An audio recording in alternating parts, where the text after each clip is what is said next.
All stand for a moment of silence.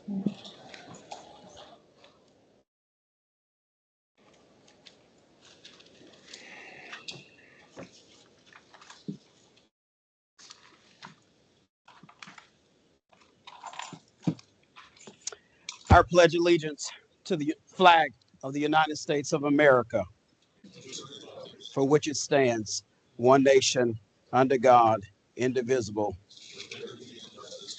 Thank you. Good evening. We would like to officially call this meeting to order, May 6, 2025, the East Tampa Community Redevelopment Area Community Advisory Committee meeting. At this time, we will have roll call. Mr. McCray. Fred Potts. Ebony Thompson. Present. Janae Gaines. Kimberly Hedlund. Here. Eileen Henderson. Here. Dr. Jeffrey Johnson. Here. Ms. Frankie Jones. Here. Carlos De La Osa. Ms. Fran Tate. Ms. Diane Ziegler. Here. Mr. Cedric Carrington. Present. Ms. Dana Lazarus. Ms. Mimi Martinez. Here. And Ms. Andrea White. Here. Was everyone's name called? Ms. Frankie Jones, did he say your name? He did. We have established quorum. At this moment in time, we will have public comments. As you come to the podium, we do ask that you will state your name and what area you may live in. We will start with in-person and then online comments. Gotcha. Thank you. Gotcha. Thank you. Yes. Yes, sir. Thank you. Hi, my name is Albert Cook. I live in VM Ybor. Today, the Tampa History Center Black Museum is celebrating Tampa's Emancipation Day. May 6th, 1864, Union troops came into Tampa and freed all enslaved people. So that's why I'm wearing my colors today.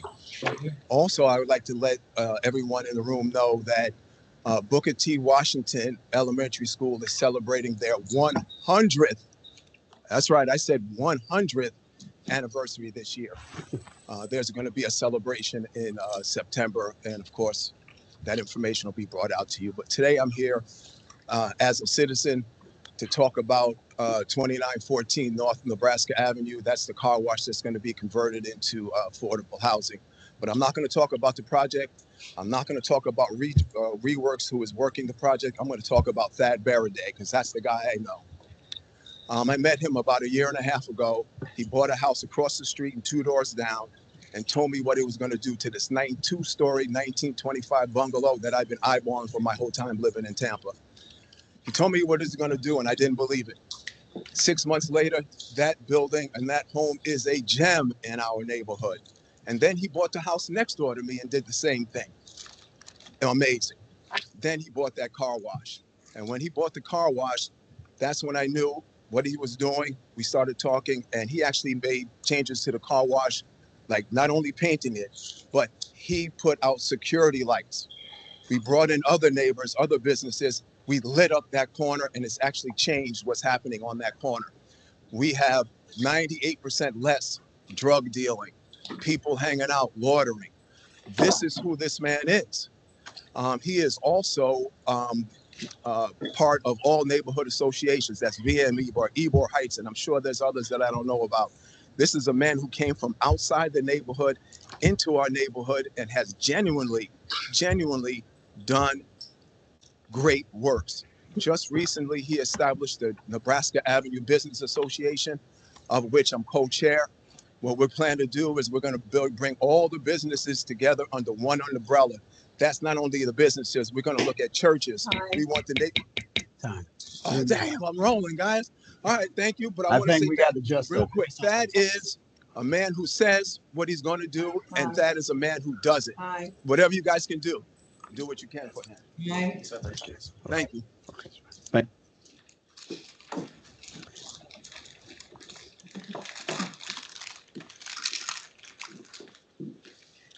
evening. Keela McCaskill, resident advocate here at the Center for Economic Development. I want to start off by thanking all of you for attending the night where we share some of the projects that will be coming before you.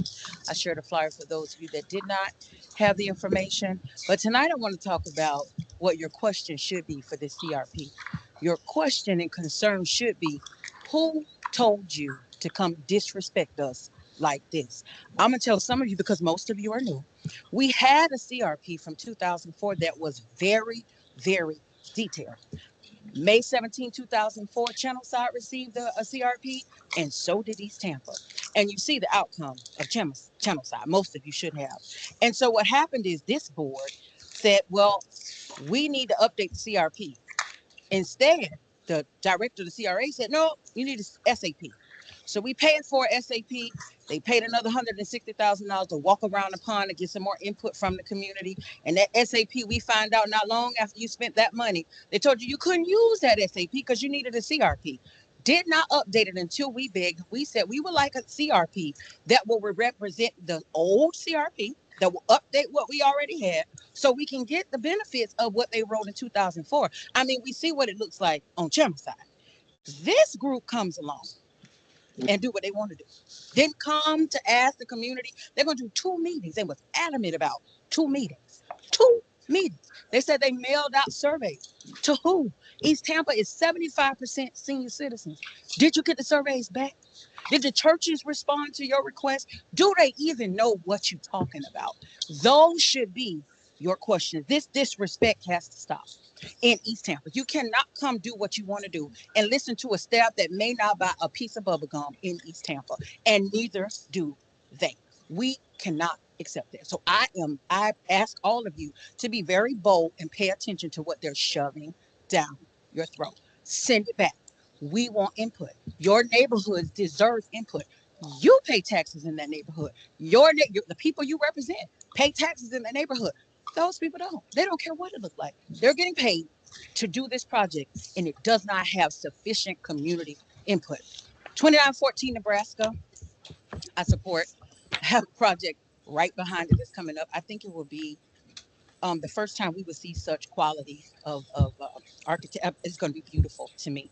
And while it may be 20 units, and I know some people are up and down about how they feel about the cost of the units, I do think that we would benefit greatly in East Tampa for that type of product. That architectural firm is amazing, and what they do with within the area of historical properties and how they work is amazing. I liked it so much so that I asked, can I use the architect? Will you introduce me to your architect? Because I want to see that in my project. I showed it to the neighborhoods, and they asked for it too. Thank you. Thank you. Good evening, Connie Burton. I want to reflect on something that one of the board members stated last month, and that was when they ran for a seat on this board, they was rejected by the community. And the reason why some board members get rejected by the community is because they don't carry out the will of the people. The will of the people has been outlined by unperformed work that the city staff continues to overlook. That's factual. The things that this community has laid out and stated over and over again, has spent money in having a variety of surveys taken, new plans written up. We never see the completion of one plan. The project at 2914 Nebraska. Perhaps it is a wonderful plan, but I am concerned if the ask is $5 million. If the ask is $5 million with only 20 units and the AMI is set at 80%, then that tells me what group of people will be able to live on that property. Because I can't see people where it has been indicated that most of the residents, long-term residents here in East Tampa, make under $30,000 would be eligible. And secondly, to Mr. Thad, wonderful guy, but he carries luggage that many young black men, based on carrying that same type of luggage that he's had, wouldn't even be able to get a job with the city of Tampa.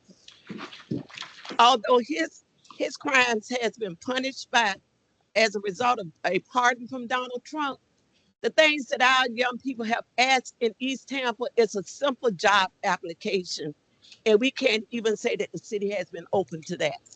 So as you go about saying how wonderful this plan is going to be, it might be, but let's be fair. Let the people in this community receive some type of economic justice. Move away from this request of $5 million for all the investors that's now in this room. I can tell just by looking at this room who the residents are and what the developers are coming to request. Let's see this as a grab bag. Thank you. Excuse me. Good evening, Allison Hewitt, third generation East Tampa resident and business owner.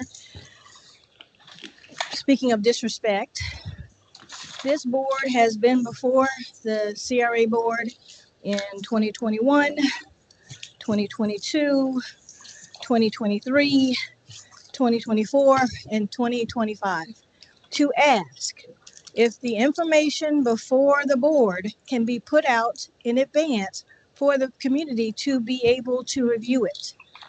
It still is not out. It's not online for us to be able to review it. How can you have community input on these projects of such magnitude if you do not share and have transparency with the community? When you change this board to make sure it wasn't elected and also to make sure that there was no committees, then you are responsible to take this information back to your communities, get their input and bring it back here so the CRA to do the job of the CAC. But you do not get the information in advance.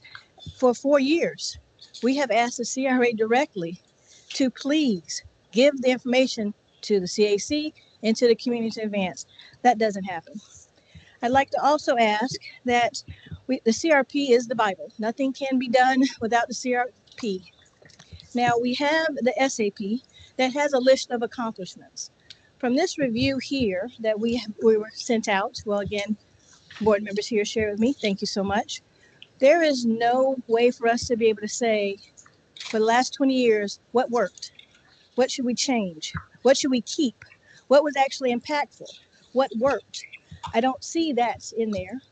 In the recommendations for the strategic objectives to be able to say, because these accomplishments happened, and as you can see, there's not many. And there's so much that you have heard from the community that we have not changed in East Tampa for years.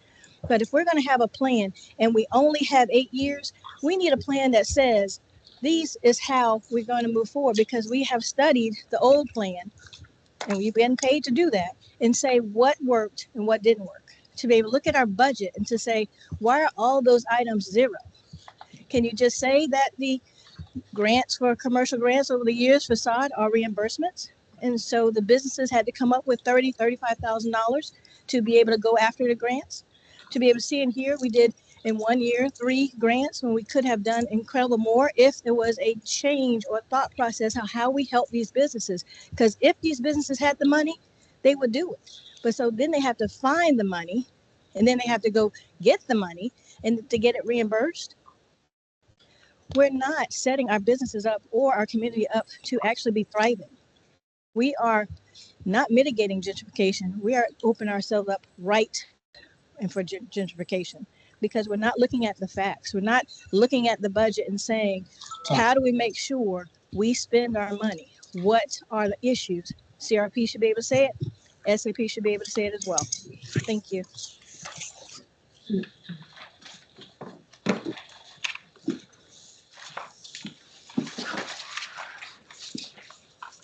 Seeing there is no more in-person comments, are there any online comments?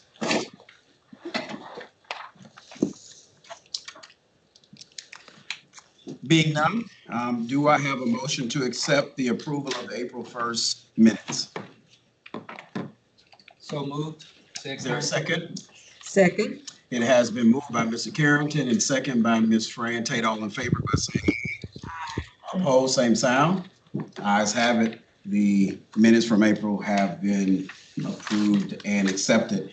At this moment in time, committee members, we will have 3 presentations. For those of you who are making presentations, be mindful that each of you have 15 minutes to present.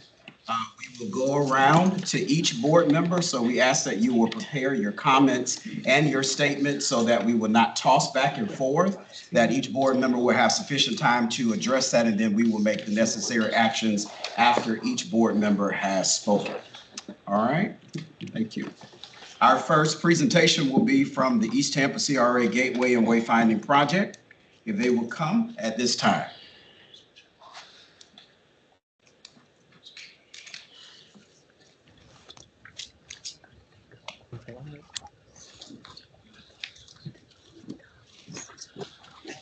Yeah, I know. Well,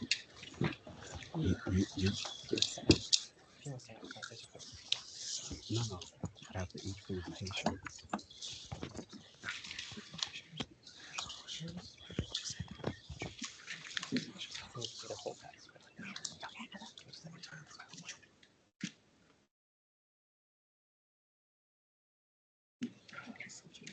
That one.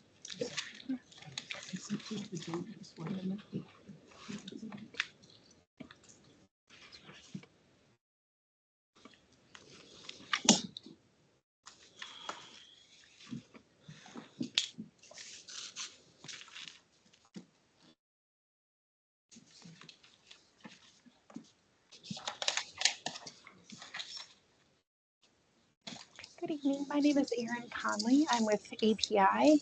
We are a brand design and architecture firm here in Tampa.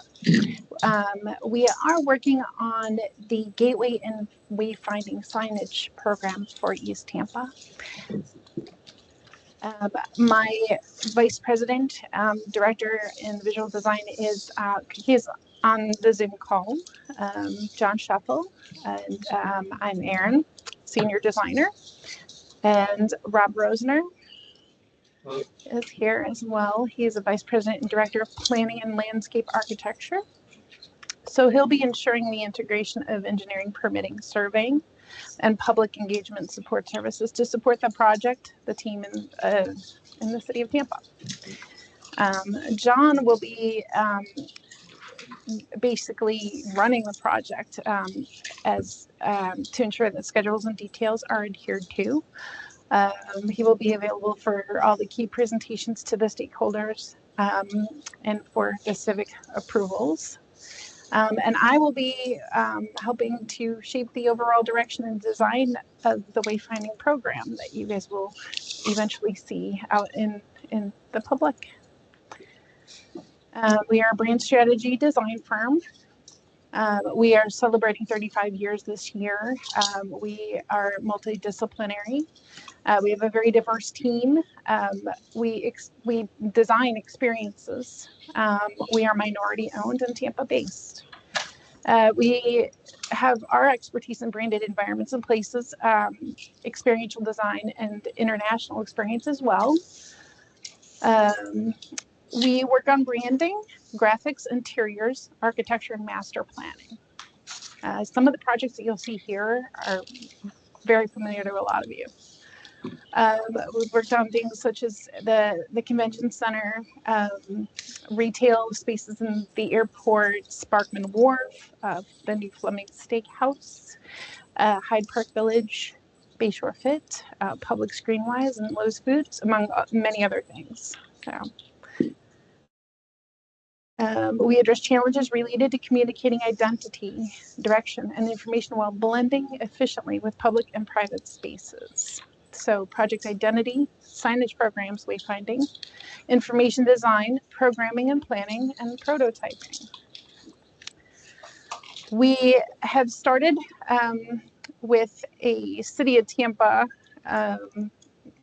alongside the downtown, the Tampa Downtown Partnership on concept development, strategic imaging, analysis, programming, and signage, which we are currently working on. So you'll start to see an outdated set of signage throughout the downtown area, and we will start working our way into this area as well. So The city of St. Petersburg, we've done the concept development, strategic imaging programming, and designing the signage for them. So that's probably very familiar to a lot of you, as well as the St. Pete Pier. We are working on a small town in Tennessee called Maryville. So not only are we designing the vehicular direction, the pedestrian directionals, as well as the gateway, we're bringing their brand to the city itself and sort of developing and really heightening what the assets mean to people who are visiting, as well as the locals that live there. The Jacksonville Riverwalk is another one. Sparkman Wharf. We do convention centers, arenas, hospitals, communities, retail, transportation, and resorts. And this is about your wayfinding project. So our team organization will work with all of the stakeholders involved, the city itself, mobility, ADA, community redevelopment, the CRA board and city council, community members and leaders, and then the East Tampa CAC committee. Again, John, me, Rob will be taking the lead on all of this. So we'll be doing research and strategy, just really, looking at what assets you have, all of your locations, all of your, just the places where your community gathers, educational, even down to the cemeteries. And then from that point, we'll work on the conceptual design. And from there, we'll develop the full signage program. And so what we'll do is we'll, not value, but we will just analyze traffic patterns, and then we will be bringing in a nice fresh look towards your communities and really kind of bringing a personality to the area. Then we'll be fine tuning after rounds of concepts, and then into our construction and administration and implementation as well. So the total for this is up to 52 weeks. We have a discovery analysis, then we program, design, develop all of the signs within the community. Then we start working with the documentation and the bid coordination, as well as all of the details for construction. So we started already with tours and documenting the sites. We've driven around a lot to see where your gateways would be, where people come and realize that they're in East Tampa. We will develop a analysis and an overview to identify key corridors, and then we will really get into destination criteria, process and time frame for the stakeholder input, and then we'll be coordinating with everybody with our monthly coordinations with the CAC. For phase 2 in the programming, we will start finalizing those details and then develop a methodology for modes of transportation, how they'll be integrated into signage as well, sign locations and the messages that go on those signs. We will develop the schedule and coordinate with the city stakeholders with mobility, ADA, lighting, CRA arts, project coordinator, civil engineering, and landscape teams. And then we're going to design up to 3 design concepts essentially for gateway and vehicular. Then we'll start working on, whether or not there's parking that needs to be directed to you, or whether or not you need pedestrian signs with a heavier pedestrian load. We'll start integrating FDOT and the city of Tampa with other regulatory requirements, conduct a field survey, and then present the concept design to you guys. We will also develop a preliminary fabrication budget and phase that as well. So once we've designed some concepts to show, we then refine them based upon feedback, scale, colors, materials, hardware, installation, and placement. We'll coordinate with the city stakeholders again, engage with the local authorities, zoning, code compliance, ADA, and MUTCD requirements, which is just very, very specific. We have to make sure that the size of our text is correct for directional vehicular traffic. We have to verify conditions, and again, update any sign location planning and any messages that might change if the location has changed or something has been built and added. And then we'll present design development to the team, update the fabrication budget depending on how many signs are needed and all that. As we go along, it's kind of a fluid process.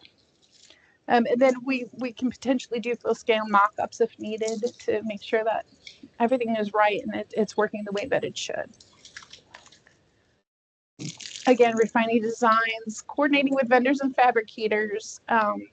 We're going to develop bid ready documentation. So that's, getting all of those files ready for dimensions, materials, graphics, construction details, and installation methods. So then we can put that out to bid.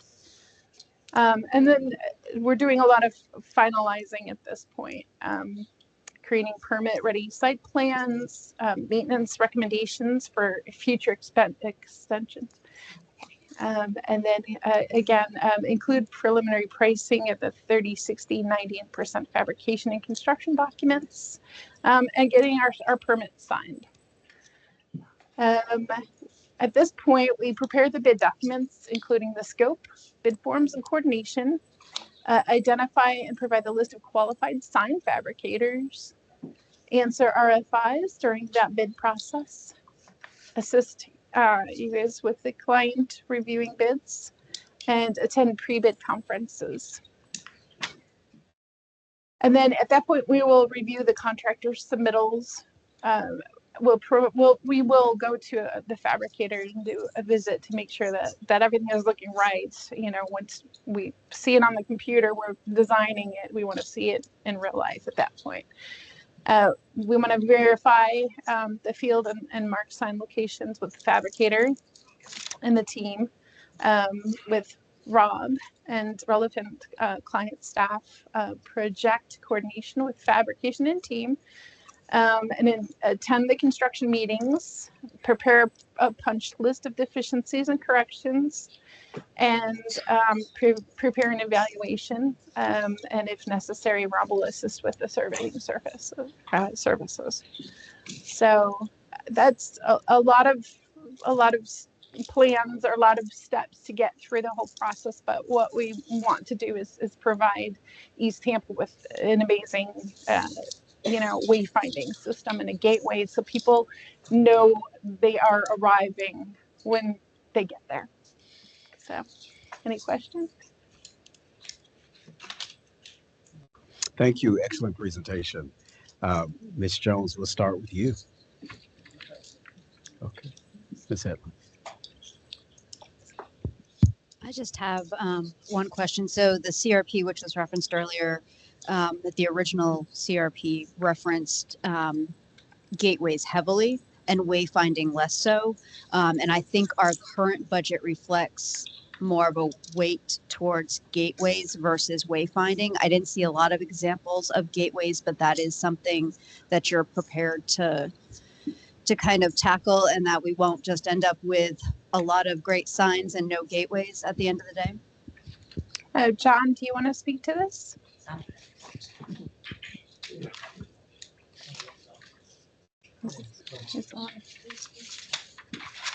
Well, we have gone through and really started planning that where those gateways Can you are hear me? appropriate. Oh, there's John. Go ahead. Sorry, my setting wasn't correct. Hi. Yeah, so that's good information. Thank you for sharing that Wait, with us. John, hang on a second. Yes. They're gonna turn the volume up.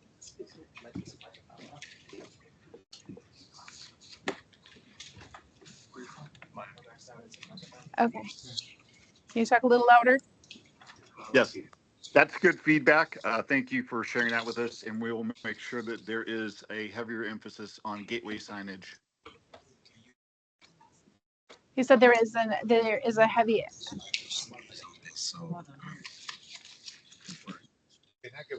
Now try, John. Can you hear me now? Yes. Okay. I said thank you. That was excellent feedback, and that's what we're looking for. We will make sure that there is a heavier emphasis on gateway signage versus wayfinding signage, and we do have a lot of experience with that. We were just giving you a broad brush of our capabilities. Fantastic. Thank you very much. And you will be working with the community to identify those gateway locations, correct? Yes, well, we're working with the CRA. We've talked about certain areas. Aaron and I are in the middle of our analysis of going around the site and identifying where we would recommend gateways. And we definitely welcome input from the community on that. Ms. Hedlund, are you volunteering your services to volunteer to support them on this project? Definitely have an opportunity to weigh in those specifically. So hopefully they will schedule focus groups.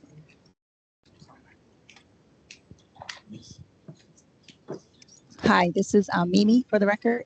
So thank you for your presentation. I understand that you're also in the process of doing the gateway signage and wayfinding for Tampa Heights, right? For the other CRAs as well, Central Park, Tampa Heights, and the downtown core. So I like that we are aligning what other CRAs are doing, because sometimes some CRA areas appear to visually be ahead of us. So this is fair. So I like that you guys are also streamlining this, because really no matter where you are in the city of Tampa, it should look the same. So that signage is really going to be great. I really like the idea of the wayfinding to points of destination in each neighborhood, because each neighborhood in East Tampa has a park that they use. I know for me in Ybor Heights, Reagan Park is a very popular space, a community center, lots of community activities. We used to have our meetings there on a regular basis, and our neighborhood association has meetings there. So I envision that this would be a great opportunity for each neighborhood to start working on identifying your community spaces, so that we can start to have official signs to direct people to these areas. And I also like the safety aspect of it, of trying to navigate traffic and pedestrian foot traffic, because we have a lot of side streets that people tend to cut up and down, and the people are coming from another area. They're confused. They're turning out 9th Street instead of 12th Street to get to Reagan Park. So I really look forward to that. I do agree with my counterpart, Kim, that I would prefer if we had maybe a walking tour with the residents in each neighborhood to kind of point out where those signs can be placed, because they really should be on the major corridors, right? So we have Nebraska Avenue, we have Lake Avenue. So I look forward to partnering with you guys. I know this is a very steppy process, and everything is like 4 to 6 weeks, 12 to 16 weeks. So this is well over a year-long project, right? Like, what would be the long-term time frame? Actually, we definitely gave ranges when we put together our work order with the city, and we've already told the CRA team that we expect it to be on the lower end of the range, and probably even less. We are trying to accelerate the first 3 phases of this project. The work that we are doing with the multi-districts downtown in Tampa, we had completed the first 3 phases, and that was part of a work order. And then we were just approved to continue that for the other 4 phases. But that hasn't started yet. So the goal is we want to catch up this project, East Tampa, so it can be on a similar timeline as the multi-district.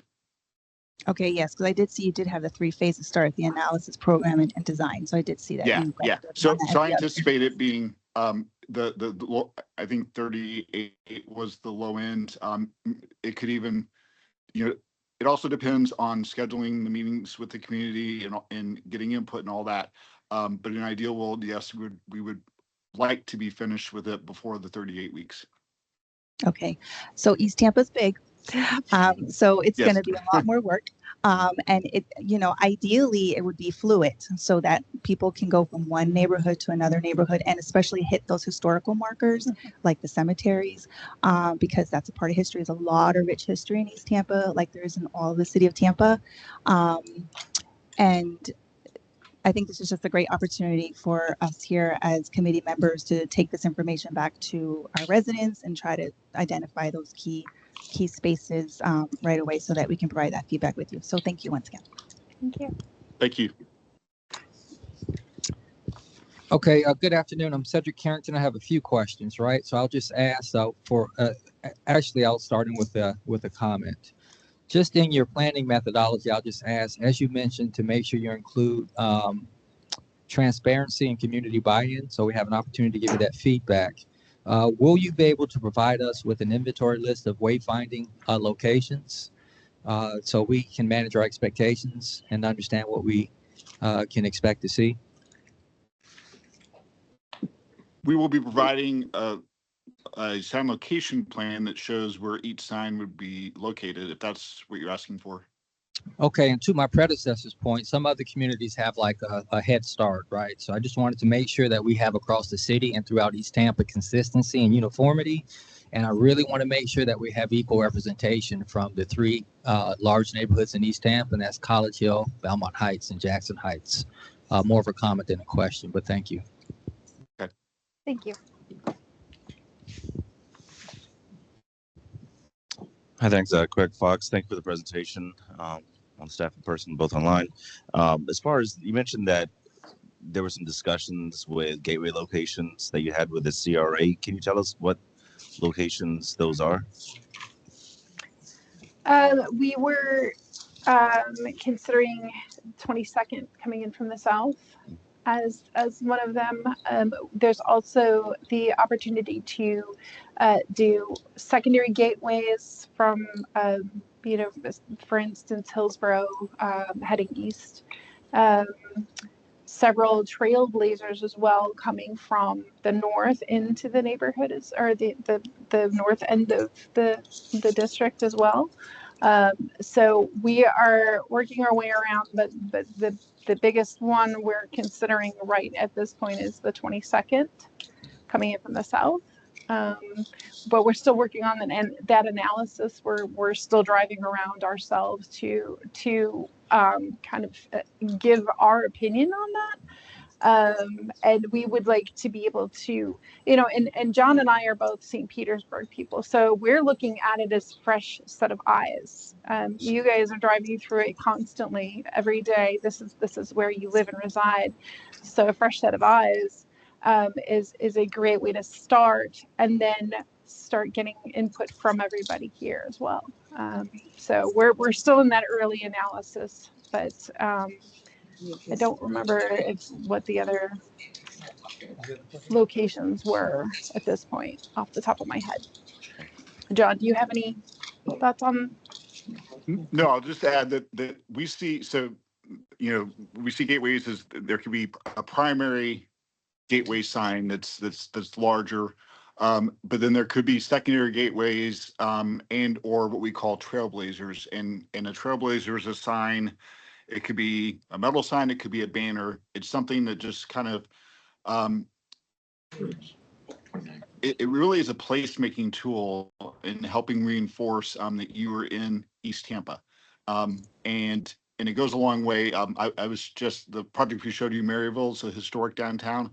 I was there last week doing site checks for the phase 1 signs, and just by simply adding banners there were 36 banners at a cost of like $2,600.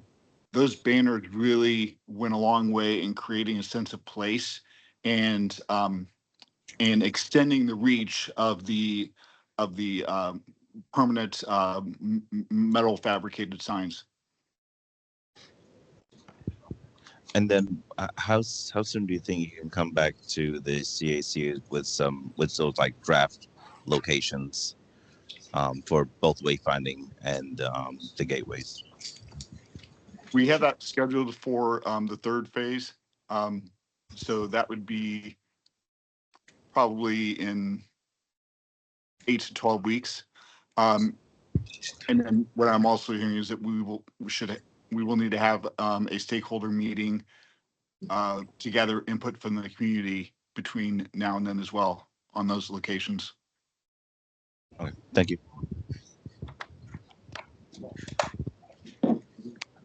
Diane Ziegler, thank you for your presentation.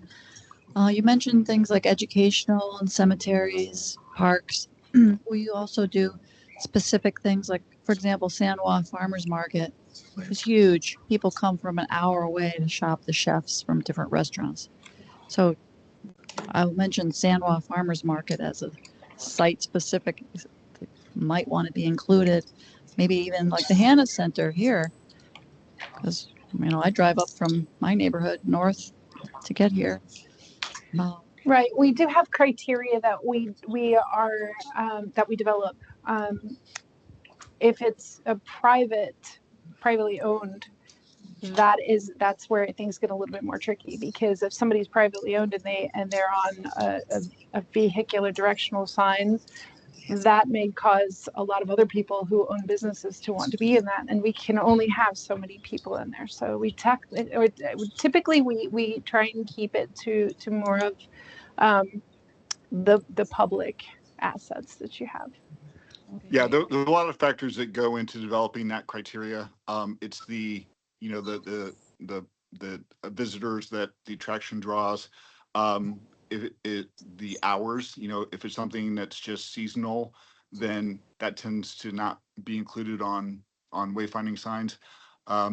We look at if it's something that's really is drawing in a lot of traffic from other areas, that's a factor as well. So there's probably about 7 different criteria that we look at.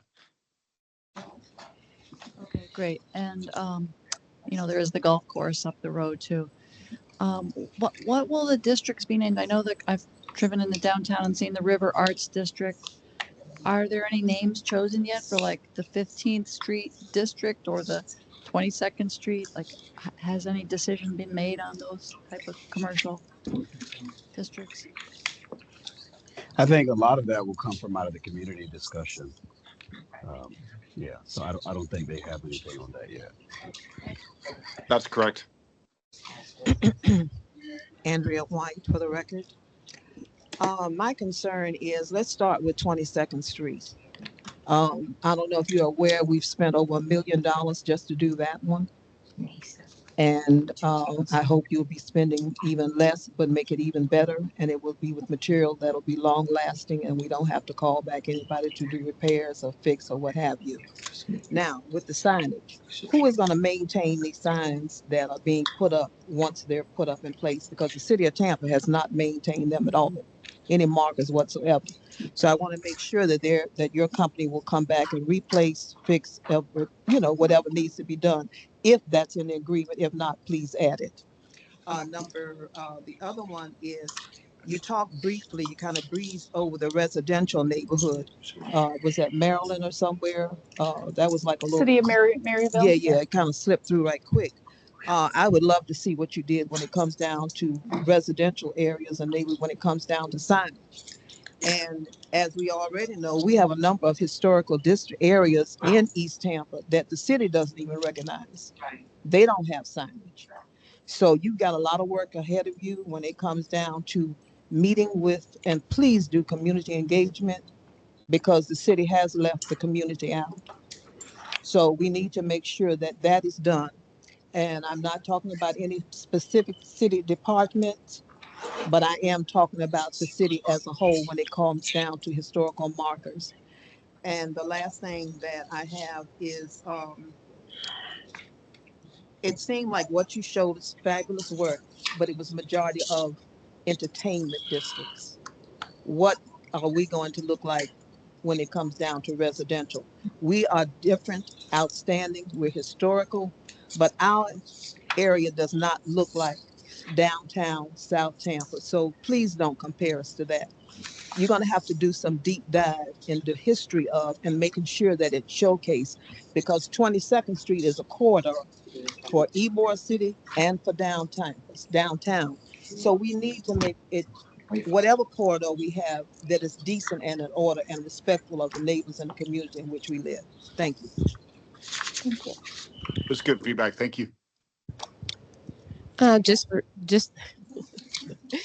Ebony DaCosta, just brief comment.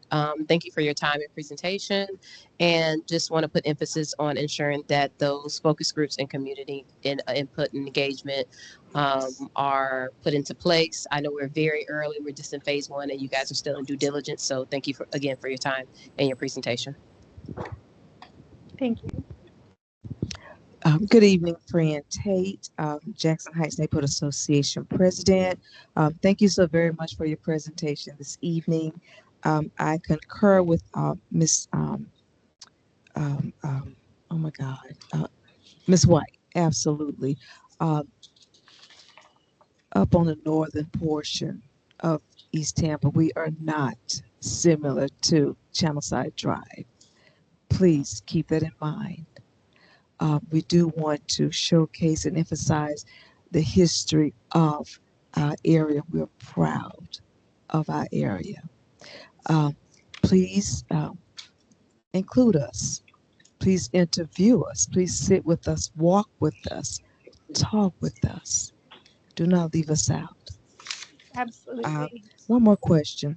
We have 600,000 I see in the budget. Is there a possibility that we will be moving more funds over to the Gateway project if necessary? Is there a possibility? I'm just asking. I didn't know who you were referring to. Yes, sir. Just this one person. Just one person. That is a possibility. We Thank have to make that discussion at the end. That's all I'm asking. All right. Thank you. Dr. Johnson, thank you all for your presentation today. I think my colleagues have pretty much hit everything and no need for me to belabor the point. So thank you. Thanks for having us. Thank you. We'll take about 3 minutes to allow the next presenters to get set up. Thank you. Thank you.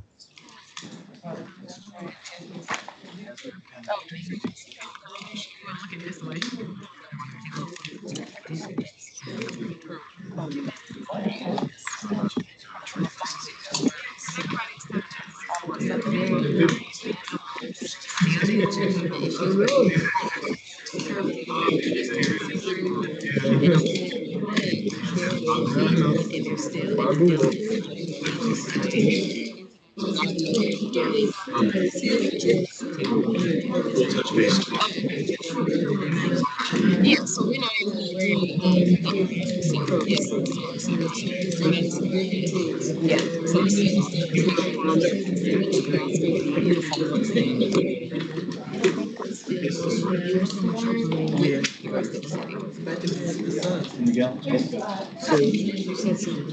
I know they were talking about she bought some land in East Tampa. They were talking about 1,600 square foot. I don't something like that. I think they should cut half and build 13. How many people bother with you and sing that song? Anybody bother with you and sing that song? How, a lot of people fixing it. Just don't sing it to me, please. You don't worry about it. I will come that way. Sorry that you get involved.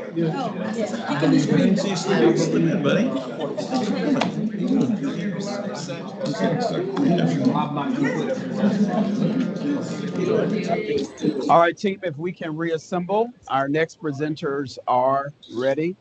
I will ask this, those of you who are in the audience during this past I will ask those who are in the audience during the last presentation, your voice is amplified. So we will ask that you will keep your conversations to a minimum. Y'all know each other, so text each other. How about that? So we can do what we need to do up here. But you may not realize that the way that the acoustics are set up in the room, what you're saying in the rear does amplify up. So we want to make sure that we're not distracted. So thank you. It's on you. Good evening. Pull that back just a little bit right about there. Is that good? Okay, good evening. Thank you for having us here tonight. My name's Aaron Banks. I'm with Fur Wegman and Banks Architects. We're the consultant that was hired to work with East Tampa on the community redevelopment plan update. I have with me here Professor Trent Green with USF and Shawnee Bryant with Vistra Communications. Couldn't do this without either of them. Vistra is on outreach primarily, and Professor Green on community planning, instrumental to the process. All right, so with this study, of course, and as you'll see in the following slides, this study follows the Tampa CRA key objectives. And you'll see that throughout the document. By the way, we're at 60%. So this is our 60% update. We've got a 140-page document. This is a thorough document. It's got a lot of meat in it. It's got a lot of good content. Tonight, we're going to be talking about assessment, so the need that exists in the community. We're going to talk about some of the outreach that has been part of this process, and then also recommended development opportunities.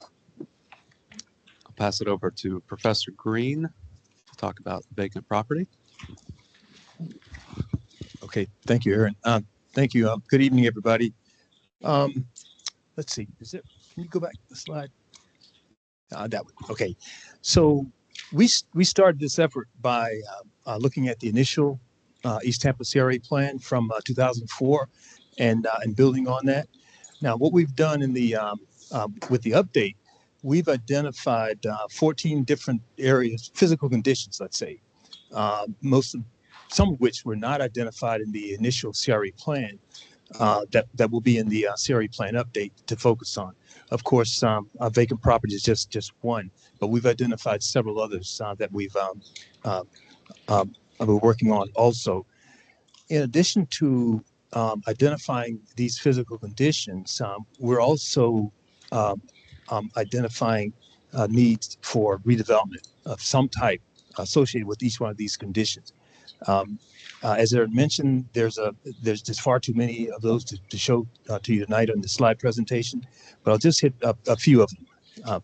So vacant property is one, of course, and many of you well know there's still an awful lot of vacant property in the CRA, and it's a lot of property has been there for quite some time. Okay, next slide.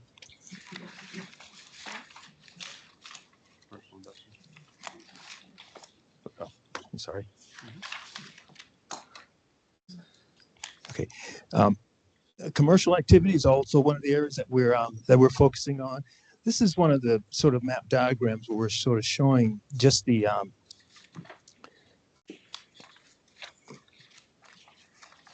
commercial sales and retail activity that happens in the CRA, particularly along what we're calling the peripheral corridors. And here you can sort of see where a lot of these yellow dots are concentrated. Each one of these, if you can see the legend below, represents the amount of sales that occurs in the CRA. Of course, East Hillsborough Avenue is one of those peripheral corridors that we're focusing on. 40th Street corridor with a lot of mixed commercial developments, a lot of industrial commercial uses along that corridor. Columbus Avenue, of course, particularly the eastern end of it, where there's an awful lot of light industry clustered. And then, of course, Nebraska Avenue. Okay. Now, again, this is what we're calling the peripheral corridors in the CRA. Obviously, there are other corridors that pierce through the heart of the district as well that we're focusing on as well.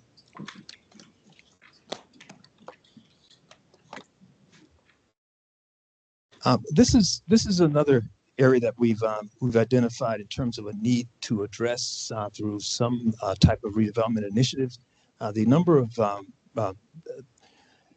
they aren't necessarily designated as brownfields, but there are several of these sites which were probably former gas station locations and former places where some type of auto-oriented uses were located that have some type of site contamination. Okay, this map is actually from the state of Florida Department of Environmental Protection, where they've identified a lot of these. Some of the lighter yellow dots, if you can see them, those are areas where there's, in the legend says other waste. Those are areas that have been identified where there's at one time there was some type of solid waste disposal. Okay. Another area that we're looking at is alleys. This was not mentioned in the original CRA plan, but we think this is important because there are so many alleys in the East Tampa CRA, and we see an opportunity for some type of alley activation program, just like in West Tampa. Okay, this will really allow a lot of what the East Tampa overlay identified in terms of like accessible dwelling units. This will allow access to those if they're behind people's houses or garage apartments, things like that. But we do see a great deal of potential in reclaiming these alleys and putting them to some type of productive use.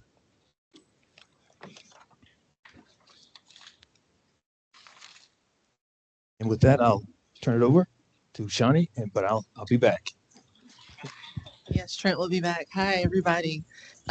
So we conducted a survey and did a lot of community engagement in the earlier part of the year. So we conducted a survey, so I'll be going over some of the results from the survey. But really quick, so these photos are from our first community meeting. I don't know if y'all remember if you were there, but it was the day when I think Tampa hit a high of 35.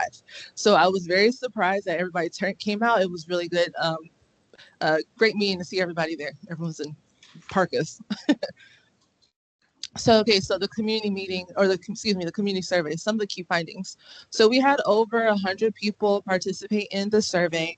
We printed out some paper surveys, had them circulating at the community meeting.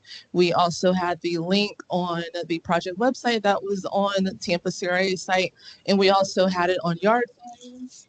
We have one back here, and we also have some in the back on the QR code. And we also circulated it through the Florida Sentinel and the La Gaceta, I believe, just to get the link out there to make sure it was reached. So some of the main key findings that we found were, we asked some questions regarding public safety. So a lot of the residents, community stakeholders, which were like nonprofits and different things, and the business owners agreed that public safety and crime reduction were some among the most pressing challenges in East Tampa. Also, infrastructure and roads and sidewalks. So they also emphasized the need for a lot of mobility improvements, talking about sidewalks. I know there's a lot of work happening in the mobility department with some of the work they're doing, but they're saying we need more. Also the public spaces. So residents and community stakeholders, business owners also identified a need for improved public spaces, emphasizing the parks and green spaces. And a lot of the feedback we received kind of overlaps. So you'll hear the public spaces also need to also be safe. So it all kind of overlaps. Also economic development. So they highlighted the need for more neighborhood businesses. They said to keep it local, but not just local to Tampa, but very hyper local to East Tampa. So the businesses that they want to see were more tailored to the residents so they can represent not the culture, but also the needs that the neighborhood also needs. Affordable housing and attainable housing is a key issue. We had a lot of great conversations about affordable housing or housing affordability. Um, and they want to make sure that with the cost of rising rents and property values, that people aren't being bought out, and also helping the seniors with some of the home repairs and those type of programs to make sure the people that are currently in East Tampa can stay and afford it and improve their living. So some key themes: revitalize the neighborhood is paramount. Also, funding is a critical constraint. Home repairs, preservations are top of the list for priorities. Senior resources are needed. Nonprofits are also seen as essential partners, so they want to be utilized more. They want to know more of how they actually help and serve the community. And also preservation of the community identity is very important.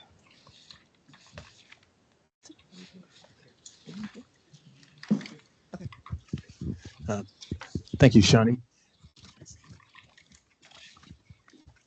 So based on this feedback and also the feedback that I'm pretty sure many of you contributed to in the development of the strategic action plan,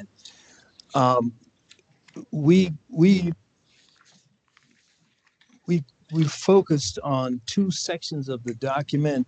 Is chapters 5, which is existing conditions assessment and the need for redevelopment, and section 8 of the document, which will be redevelopment projections and economic development action strategies.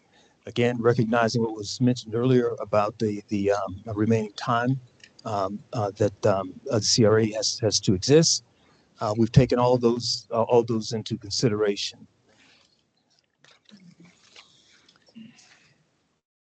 So here, this image is where we started in terms of identifying priority redevelopment areas. Now, this map may be familiar to many of you because this is a slightly modified version from what was in the strategic action plan as well.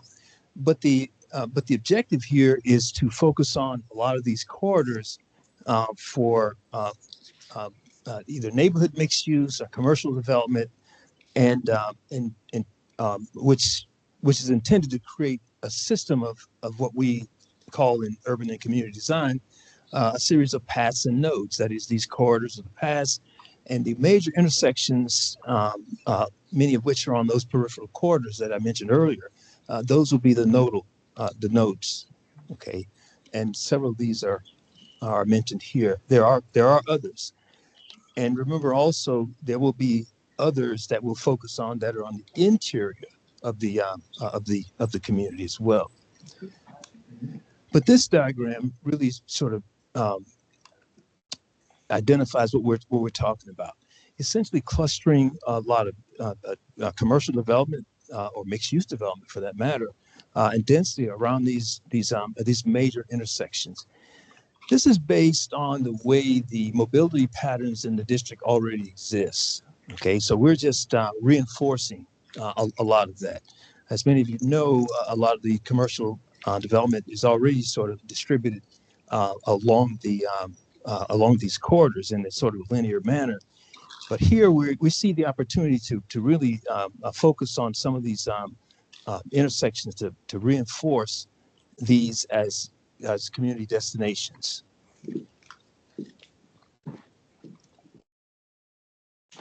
So this diagram talks about neighborhood mixed-use development. Okay, and what we're talking about is I'm not sure if you can see that diagram a little better, but here we're talking about buildings that can be constructed at these major intersections that have both commercial uses and residential uses in the same building envelope. Okay, this is a trend that you may see it in other parts of the city, but you'll certainly see it in a lot of other cities, both here in Florida and elsewhere. To do exactly what I was describing in terms of creating these local places that contribute to the vibrancy and activity around these major intersections. The East Tampa CRA doesn't have a big sort of central park, okay, but it does have a lot of smaller parks, and that's one of the things that we're going to be focusing on also, bringing enhancements to a lot of those as well. But we see this opportunity to really maximize redevelopment potential, certainly around these major intersections in this manner. One of the challenges, of course, is a lot of these parcels, they don't have sufficient depth for many of these types of buildings. A lot of commercial, even if you're talking about like strip commercial development, let's say, they usually require a parcel depth a lot more than 100 feet, which is what we've been trying to work with here, because we know that's pretty much all we have along many of these corridors.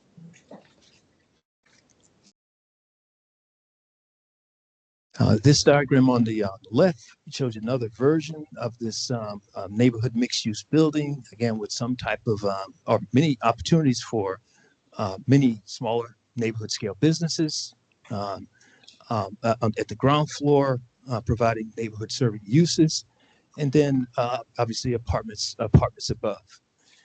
And then on the diagram on the right, what we're showing is opportunities for, again, clustering a lot of, in this instance, standalone, smaller commercial buildings around these intersections to create these active and vibrant nodal points along these corridors. Okay. Done. Okay. All right. Good thing is we had a chance to review your project before your presentation, before you presented. So thank you for that. Okay. We're going to start with Ms. Frankie Jones, and then we'll go around. I appreciate your Flip it up. I'm Frankie Jones, and I would like to tell you I appreciate your presentation. Thank you. So, Kim Headland. Okay. Kim Headland. I thank you very much for the presentation. I know there's, I was lucky enough to see the presentation beforehand, so I know there's a lot more to be discussed here. I do have one specific question regarding several of your slides indicate the nodes and the importance for some of these commercial corridors and ways to capitalize on the amount of vacancy that we have. Do you see any need to address the current comprehensive plan, as I think it was just adopted, sort of that future land use, the densities there, and then current zoning for East Tampa, how that relates to the comp plan, and in terms of setbacks, buffering, all of the things that dictate development? Because it seems like at times East Tampa and the parcel sizes we have to work with along our corridors are constantly in this battle against the comp plan and against the zoning. That's my big question for this. Yes, we have. Can I respond? Okay. Yes.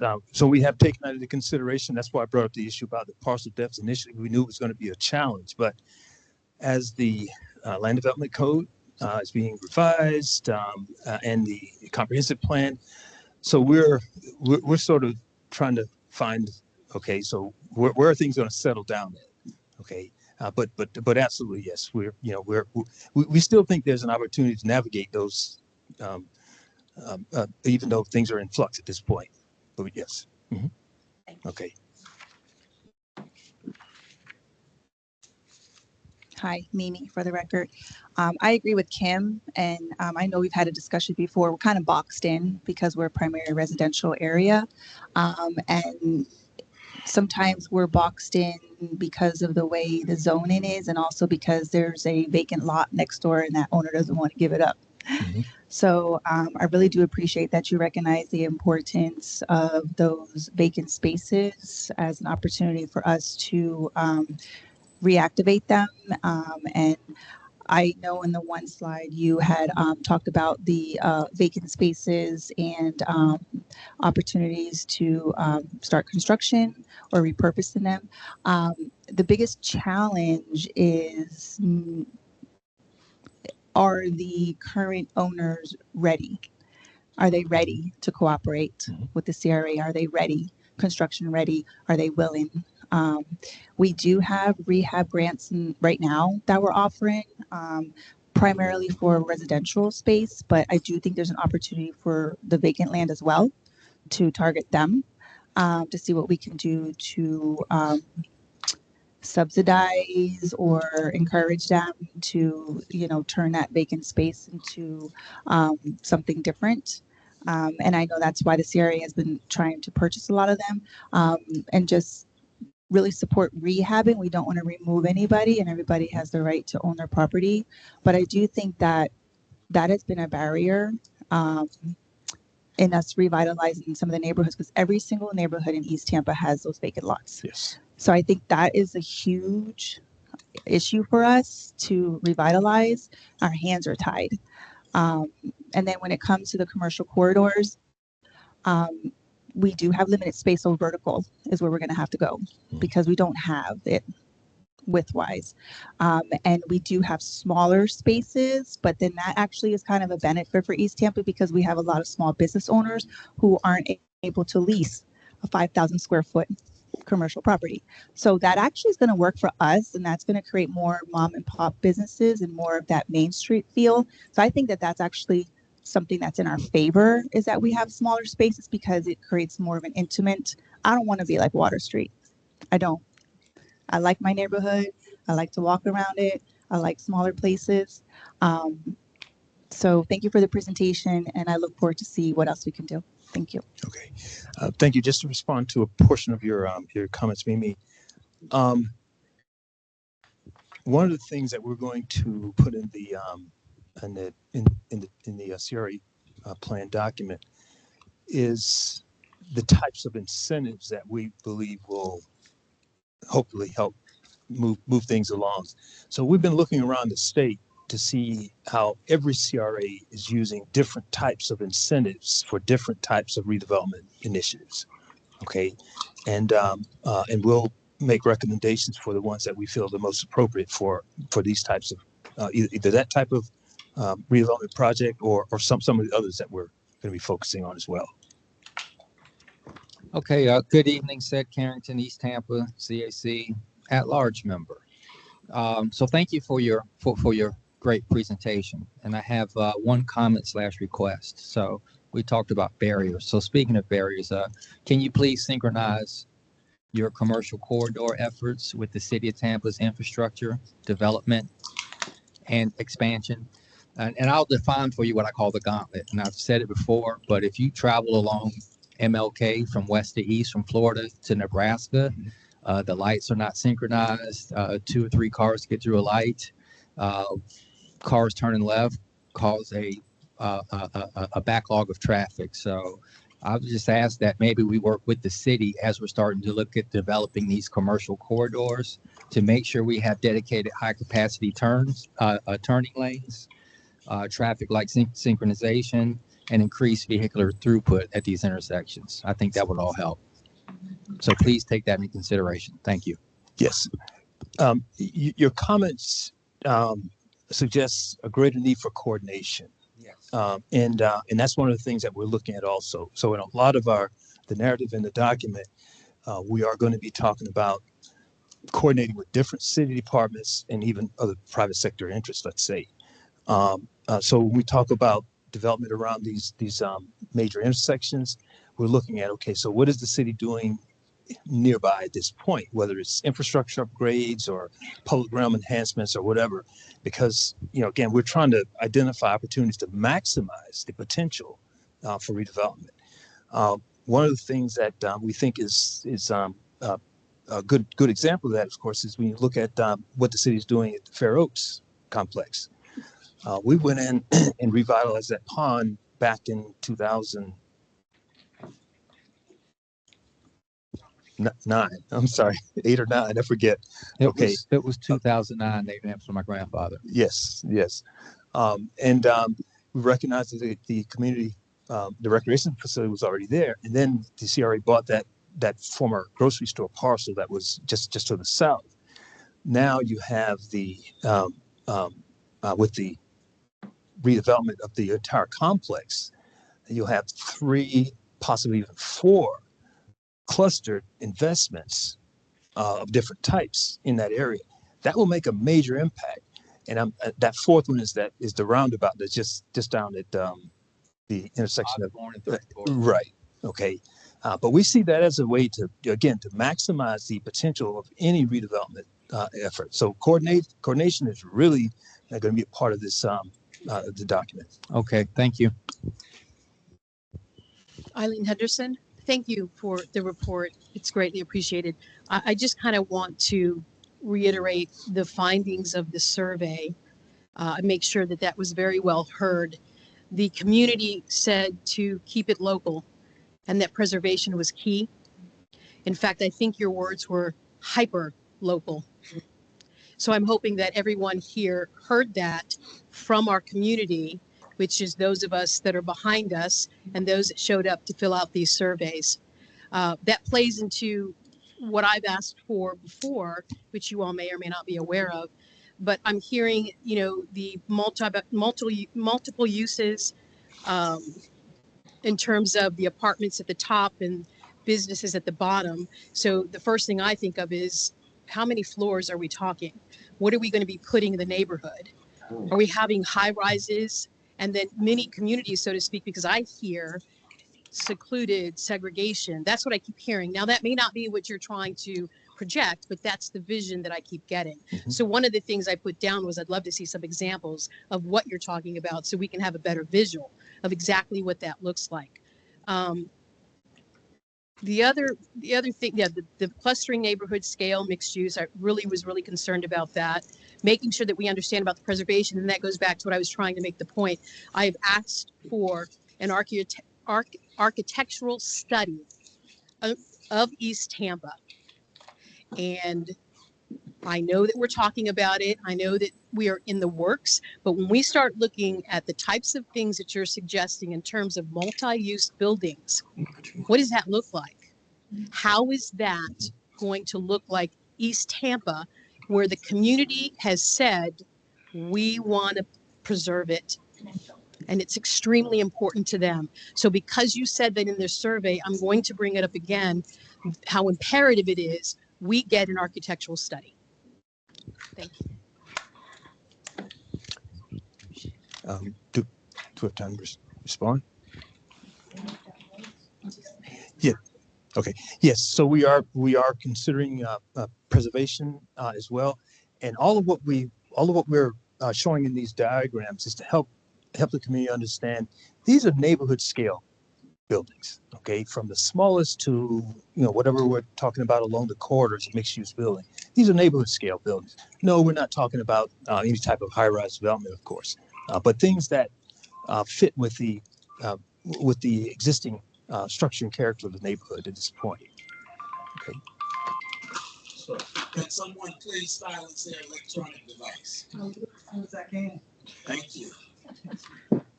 Hello, Diane Ziegler, and thank you, Professor Green. And I know that you have a background in Harvard. I lived in the neighborhoods in Boston, so I'm familiar with Brighton, Brookline, Cambridge, Arlington, and East Tampa. To me, is very familiar because I lived on a beautiful, quiet residential street, but I could walk a few blocks to pick up the trolley to go downtown, and so I see the potential here in East Tampa, and I'm excited by it. And the buildings were only like maybe 3-4 stories high. They were not, but it was nice to walk from my house and go get a pizza. It was really great. I did have a question. I didn't know if there was any plan to change any of the streets in East Tampa to be one-way streets, which is also familiar with Boston, and that would accommodate more parking in front of a building, for example. And number 2, on one of the slides, I forget which one, it talked about transitional housing. If you could explain what that is. Thank you, Diane, for that comment. No, we are not identifying any opportunities nor recommending any one-way streets in East Tampa. We have spoke with Mobility Director Vic Bide to try to get an idea of what their long-range plans are for any type of street or right-of-way enhancements in the district. That didn't come up at all. Okay, and the I'm sorry, the second part of your It was definitely on one of the slides, and I'm sorry I don't have it printed out in front of me, but it, Okay. I think if we use that term transitional, we're talking about opportunities for people who can't afford a house yet to remain in the East Tampa community through a lot of the rentals that we're some of the rental types of properties that we'll be recommending. It's that type of transition. So sort of a step up or starter type situation. Okay, but not in the sense of what typically comes to mind, about the transitional housing, about people either, coming out of the system or something like that. No.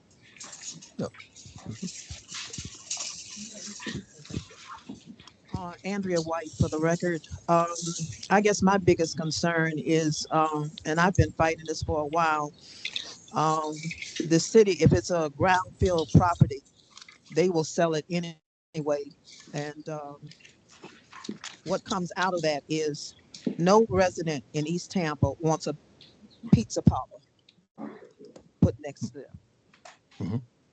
I would suggest, if at all possible, that a residential neighborhood stays residential Mhm.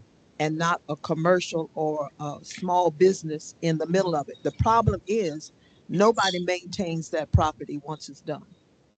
What about the noise, the sound, whatever's coming from these commercial buildings?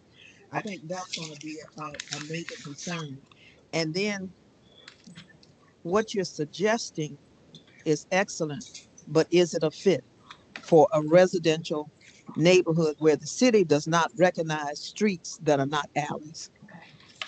That's one of the things you're going to run into, because they've been streets for 50 years, but some are considered alleys. Mhm. But they paved them. So there's a lot more digging that has to be done that's not completely all here.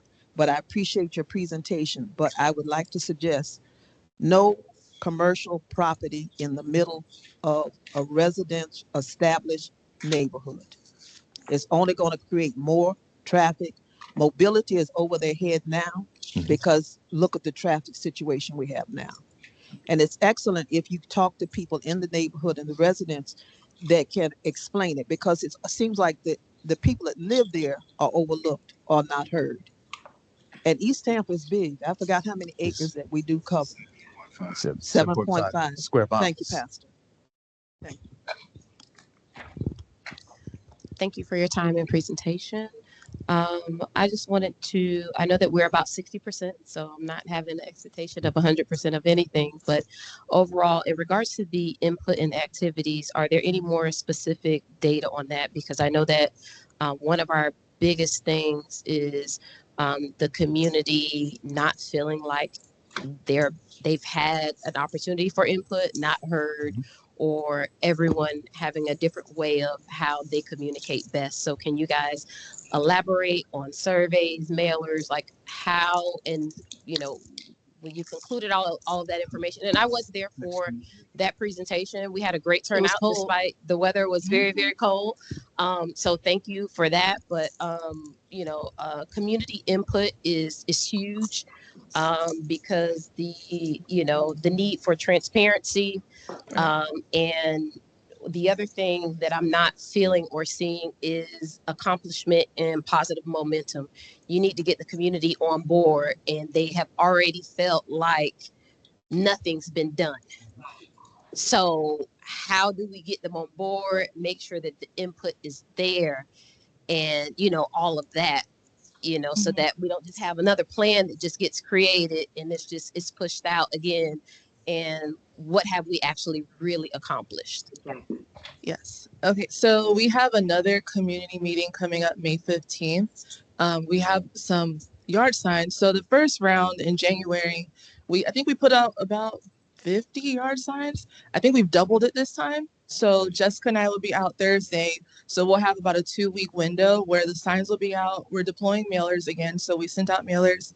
We're dropping off flyers. So we have a few at the door, but we'll be dropping some off at some of the main spots across East Tampa, including the senior centers, just to make sure that they can also get at least they'll get something. If they see a sign, a mailer, a flyer, something, they'll get something. So we want to make sure it's visible.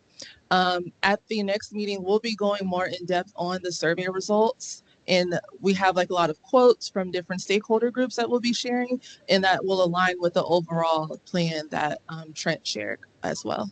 Yeah, so we're doubling up on the outreach to make sure, because I know May is kind of a squirrely month between school and a lot of, work ramps up around this time typically. So we want to make sure we're still reaching people and gathering their feedback. And between Jess and I and our team, we'll still be out. We're doing other projects in East Tampa and having great conversations with people. I've been flashing back with people talking about my piano school I went to 20 years ago in East Tampa. So a lot of great conversations. So we'll continue doing that even after May 15th. So we still have the line open, working with Bryce and Cedric and team. So we'll still continue to make sure that feedback loop is still running even after May 15th. Thank you. We just have a very diverse community, and we do have Right. a lot of seniors. So again, they're not on Facebook. They're not Right. scanning QR They're at the codes, centers. you know, all of that stuff. So I just want to make sure that boots are on the ground and that everybody's getting touched, so that the input of the people that have made this community a community is heard. So I appreciate that. The only other thing that I brought up, and again, I may be very, very early, there was some notation in the presentation regarding the Brownsville site contamination. So what's the game plan in regards to that in protecting the community, or, how has that been thought about, or, what is the plan for that? We are addressing that in the CRA plan document. We don't have I can't answer, exactly, how far we're going to go with this, but I do know the CRA does have an assessment effort already underway, and with the EPA, I think it's a 3-phased assessment. Yeah, right. Okay, but I do know there's one already underway. If I can take just a moment to mention that I've been involved with this community for well over 20 some odd years, and I've heard a lot of these comments. Used to work with Ed Johnson quite a bit. In fact, I worked with Jim Hostler at the Planning Commission when he wrote the initial CRA plan. I've also worked in a lot of other communities around the country, and so I recognize the challenges that this community faces. I do consider, even though I don't live in East Tampa, I do consider it my community. My son lives just down the street, but his family. But we are definitely going to try and make this plan the most effective CRA plan possible. When we went to the interview for this, to get this job, we mentioned emphatically we want to generate a CRA plan that helps the community get stuff done. Okay, and here we are in the twilight years of the CRA, so that becomes even more important. So a lot of the questions, the issues that you're bringing up, we're definitely going to try and address them as best we can in the document. Okay. We're going to redirect to Mr. Fox and then come back to Ms. Taylor.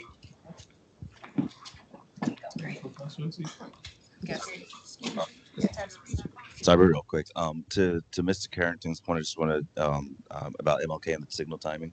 So signal timing is definitely is something that's actually run by the city.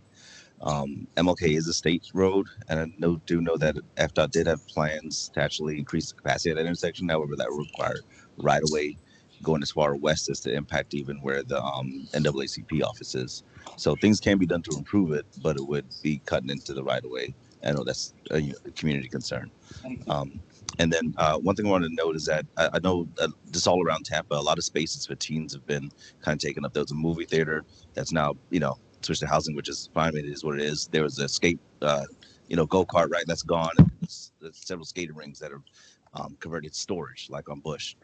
So I think one thing in the kind of periphery areas, because I know that, of course, traffic is concerned, especially for the interior, but in the periphery areas, it looks like there's some opportunities for some vacant land. I think it would be wise to consider different facilities that maybe can house entertainment for teens, because if they don't have stuff to do and they're not really engaged with government, because who 13 is, but I think we should consider that too. Thanks. You allow her to go ahead with her comment, and then you just respond with the final time. Okay.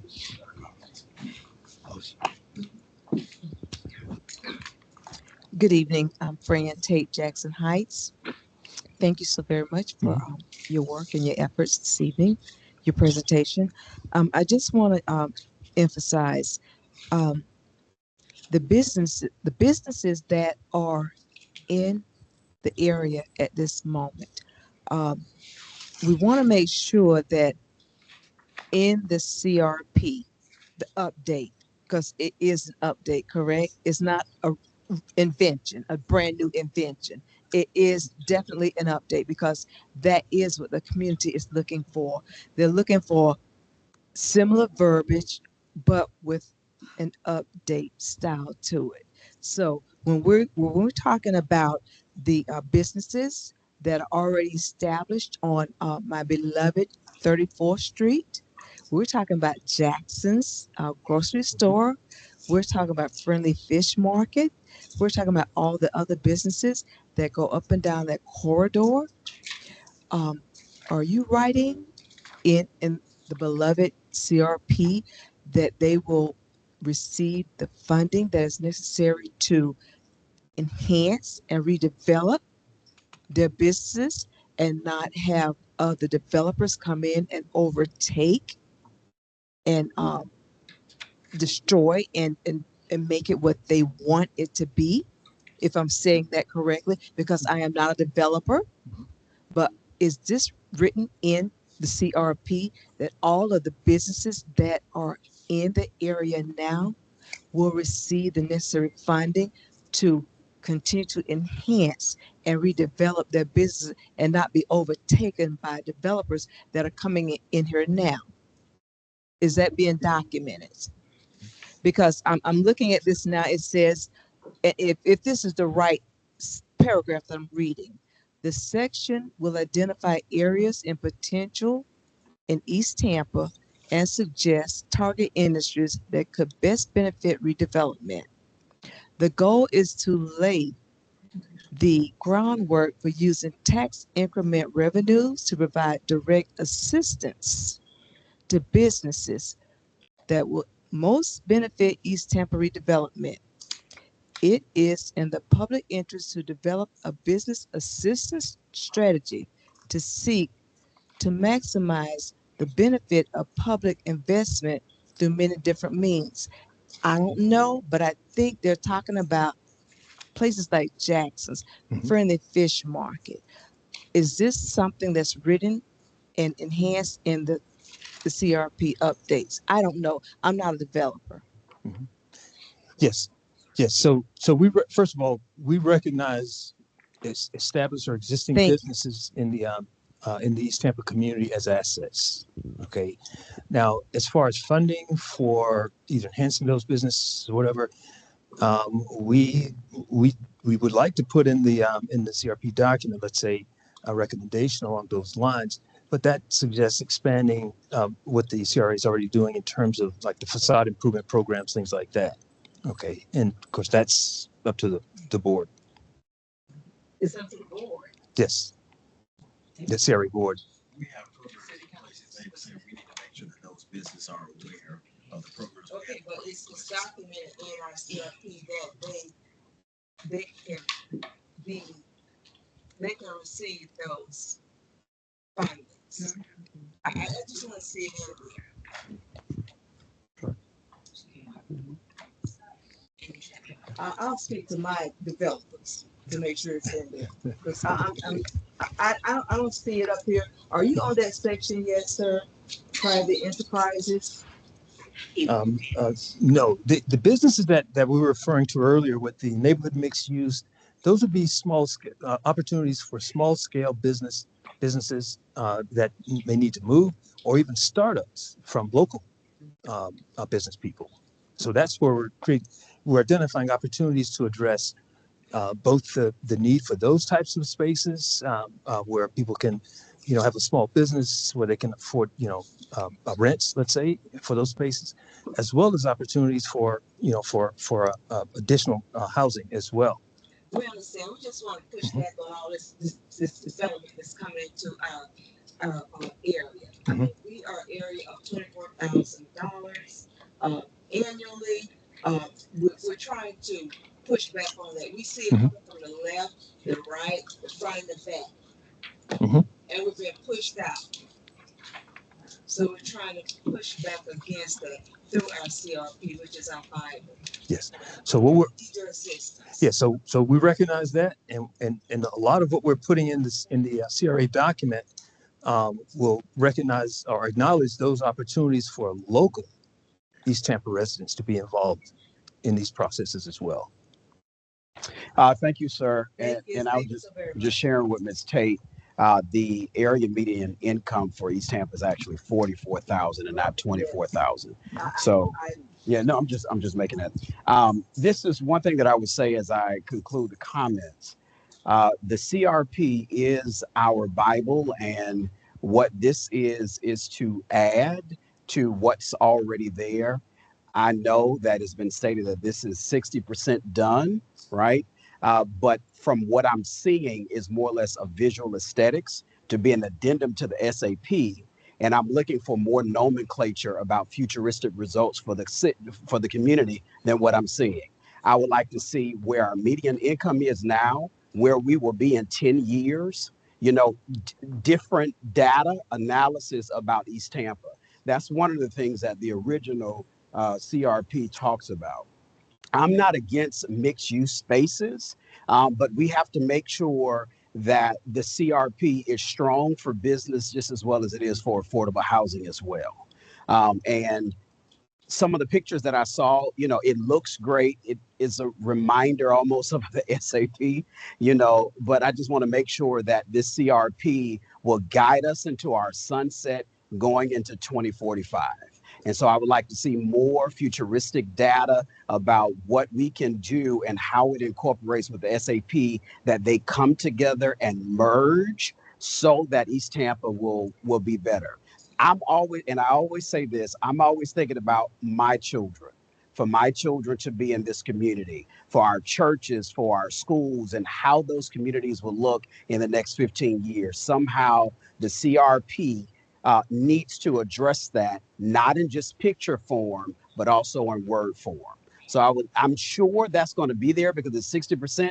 Just in my mind, I'm trying to wrap myself around it, even though it's 60%, because all I see is an addendum to the SAP. I would like to see more nomenclature that deals with the future of East Tampa, so we'll be able to identify that based on the projections of where we're going as a community and a city.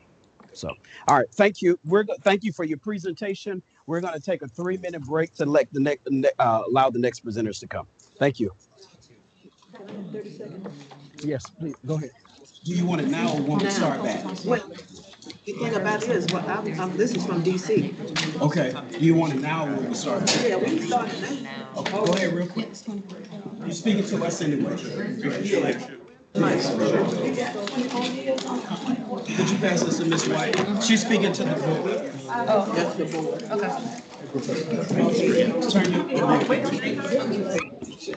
Okay, I'm speaking directly to the board, Andrea White. This is out of Washington, D.C. We just got it. It was dated May 3rd, a letter. And I would like to know what the effect is going to be on small businesses, because that's one on the hit list that is going to be hit. All these minority businesses are going to be hit, or small business owners are going to be cut. So what effect is that going to have on them versus what we're trying to do now? Can you hear me? So it's federal? Federal level. This is all federal level, down to housing, HUD, to everyday. They didn't mention CRAs, but there's a new bill in Tallahassee right now they're fighting over when they come back, because they want to change the date. This is DC. This is Trump's list, the cuts. It's bigger than this, but I just picked out what was going to affect Tampa, Florida. This is dated May 3rd, 25. It didn't pass because they're on vacation this week, so they're still working on that. But this, where it comes down, yeah, but this is coming from DC regarding the cuts for small businesses. I know who she is, and everything goes to Chloe Coney.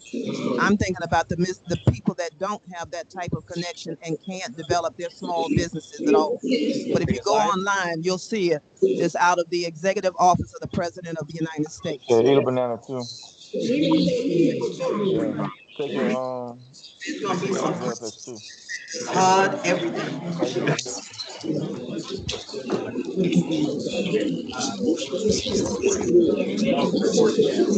you have to use it. I'm gonna blow everybody's ears out. Okay. I get paid one way or another, right? Blow up session. Yeah. So arrows you just move it slightly aside. I So can the do it. people them, man, all these fruits are good for lowering your blood pressure. Every single thing in there. Hello, hello. Okay. Test, test. Except the mango. Go ahead and test it real quick. You don't like help Okay. with the what's it called, like Drop that. blood pressure. Thank Not to say it ain't good, but every other thing in there is good for your blood pressure lowering. And that banana too. Okay,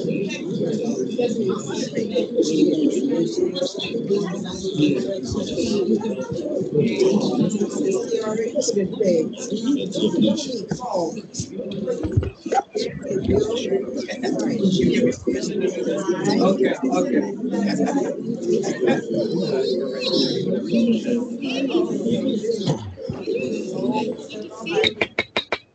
If we will reassemble for our last presentation. Our committee members, for the sake of time, if we can keep our comments to 3 minutes, so we can get through this process. All right. Thank you. Have 15 minutes. Thank you. Thank you. Ready? They're not here. We got to keep going. Okay. We have a forum, so Very good. Well, good evening, members of the CAC and those in attendance. My name is Miguel Gonzalez, a native of Ybor City and lifelong resident of Tampa. Together with Mr. Baraday, we'd like to share the details and the presentation regarding the Vicente Ybor House, a workforce attainable housing project. Next slide. This evening, we'd like to share a little bit about us, how we're investing in our community, our project goals and overviews, in addition to some key considerations. We at Urban Reworks are not just another property developer. We're your neighbors. We're your neighbors with a passion for delivering affordable, quality housing to East Tampa, fostering a neighborhood where we can live, work, and grow together. Our core beliefs are to build local, build community, and build value. Building local means we hire contractors, subcontractors, tradespeople from the Tampa Bay area, therefore stimulating economic growth within our own community. Build communities at the heart and soul of our company. It's not just another property that gets developed. It's a place where somebody's going to call home and become part of our neighborhood. We build value by revitalizing some of the timeless historical treasures in East Tampa and breathing new life into the community. Miguel spoke about investing in our community, and that's not just something we talk about, it's how we live. It's in our DNA. It's what we do. So while we are investing in the community, we have to ask you to invest with us to improve VM Ybor and East Tampa. Why would you do that? The investment in the Vicente Ybor House is a catalyst investment. It is a catalyst for economic and community growth. I'd like to ask that you think about this investment as going beyond the four corners of our 20-unit affordable housing project, beyond the four corners of the building itself, to achieve all these wonderful goals that will improve our neighborhoods and communities. This is a catalyst for growth, and it will be the most important investment on this stretch of Nebraska Avenue in decades. I'd like to tell you a little bit more about myself and my journey and how we got here. Miguel mentioned our community focus and our hyper-local efforts to invest in neighborhoods. I started this journey. I'm a recovering lawyer. I spent the last 5.5 years in lay ministry service, and I wanted to see if a first-time family-run small business like Urban Reworks could assemble a team of experts, and we've done that, some of the best in the business, to lead us in doing affordable housing. Can a company like ours do affordable housing too? My belief is that all developers should be responsible in thinking about attainable housing for longstanding residents of the community, and all developers should be engaging in the development process the way we have at the community effort, at the community level, building up support from the grassroots with City of Tampa staff and leadership to come here before you and present this project today. So you can see that we have attended hundreds of community meetings. In fact, I had to look up, the first time I presented to the East Tampa CAC was August 8th, 2023, back when Ms. Fran Tate was the chair and Ms. Connie Burton was on the committee then. I'm gonna have to update this slide to show that, but we've had multiple presentations to the VM Ybor Neighborhood Association, our local neighborhood association, Ybor Heights Neighborhood Association, and more recently the Jackson Heights. As soon as we got control of this property, we started meeting with City of Tampa leaders and the CRA staff to ask, how can we build affordable housing? What would you like to see? And the Vicente Ybor House is the product of those efforts. So let's get into the details of the project itself. Obviously, local neighborhoods are what we're all about, and these are the goals that we're trying to foster by gaining your support for this investment. I couldn't be happier that we had to present after the update to the CRP. I won't bore you by going into each one of the goals that we're achieving, but our project is spot on for what East Tampa has been calling for decades. You know it, we know it. This community has been neglected. We're doing something about it. So let's talk about where we are in this community. The East Tampa CRA is enormous. You know that, almost 5,000 acres, the largest CRA in the state of Florida, I'm told. Our site, by contrast, is tiny, only 0.3 acres, and we are located right here in the southwest corner of the East Tampa CRA. These maps just help you locate our site a little more specifically. We're just in that elbow between the expressways, and we all know the tainted legacy and the impact that those expressways have caused in our community. And we're here to do so. This is the intersection of Nebraska Avenue and Florabraska. We're right here, just one parcel south of the main intersection itself. You just heard the discussion of the importance of these intersections and nodes. This, again, will be the most substantial investment on this stretch of Nebraska Avenue in decades. This is another visual that shows where we sit. This red boundary is the border for the Barrio Latino Historic Commission. We have the distinction of being the very last site inside the boundaries of the historic district, and we've obtained approval from the Barrio Latino Commission for the program that we're presenting to you today. But importantly, this corridor of Nebraska is one of the few corridors in Tampa that actually has functional transportation. We link just about 400 feet to functional bus stops for the Route 4 bus going in both directions. We will also be supporting investments in multimodal transportation, which Miguel will explain at the end. But here's the rendering of the Vicente Ybor House. What you see here is a 20-unit mixed use retail and residential 100% affordable housing complex. All of these units will be devoted to the low end of workforce attainable housing, which is 80% AMI. You all know those acronyms, the area median income. 80% AMI is considered the low end of workforce housing or the very high end of low income housing. We've worked really hard on this project. We're very proud of the architecture and plan, as you may have heard about. The structure has moved forward to get that critical street activation along the Nebraska Avenue corridor. We're very proud and have fought hard to preserve this retail space to create a functional amenity that's walkable for the community. You'll see the historic details, which I won't have time to explain, but the rooftop amenity is a very nice addition along with other exterior spaces that we're trying to create. Parking is the bane of every developer's existence, so we push the structure forward. We have the parking in the rear. This is the view from the rear of the structure, entering from East St. Clair So we have 20 parking spaces on our site plan located behind the building, pedestal style construction, going vertical with 2 levels of residential on top. I neglected to mention on these slide, these 2 ground level retail spaces, residential spaces that you will enter from the rear will be ADA accessible. So we hope to make those available to some seniors if possible. This is the view from the northeast. Again, you'll notice the historic elements and details designed to make it consistent with the massing, the scale, the architecture. Again, this will be the nicest product of this type that we've seen on Nebraska Avenue in decades. So there's our project overview. 20 affordable units, 80% AMI. It's a mix of 1 and 2 bedroom apartments.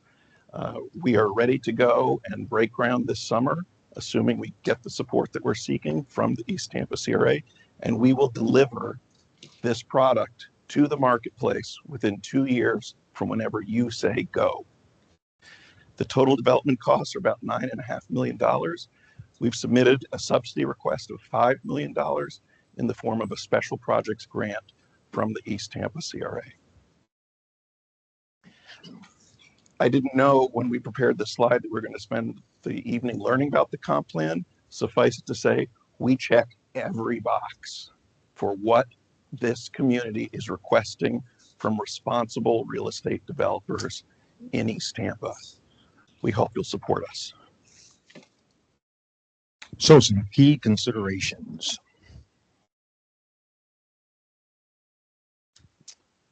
Who's going to live here? Any working class citizen, teachers, first responders, healthcare workers, hospitality workers, veterans, all welcome here. The unit mix and design is basically set to encourage intergenerational lifestyles, young, old, a mixture. Ready access to transportation. As Pat mentioned, each unit will have its own parking space. In addition, we've added a common area that will be utilized for electric scooters, electric bike charging at no cost to the residents as well. And lastly, as been mentioned before, we're right on the Nebraska corridor. The Heart Line runs north and south all day and all evening long for transportation purposes. Some of the jobs that are being created are highlighted here in this particular graph. We all know what construction entails. As I mentioned earlier, we are looking for local contractors, local subcontractors, with a minimum $500,000 set aside for minority business opportunities. So where are we? We are shovel ready. This is not something that we're just putting together today. A lot of time and effort has gone into this. Mr. Baraday has purchased the site.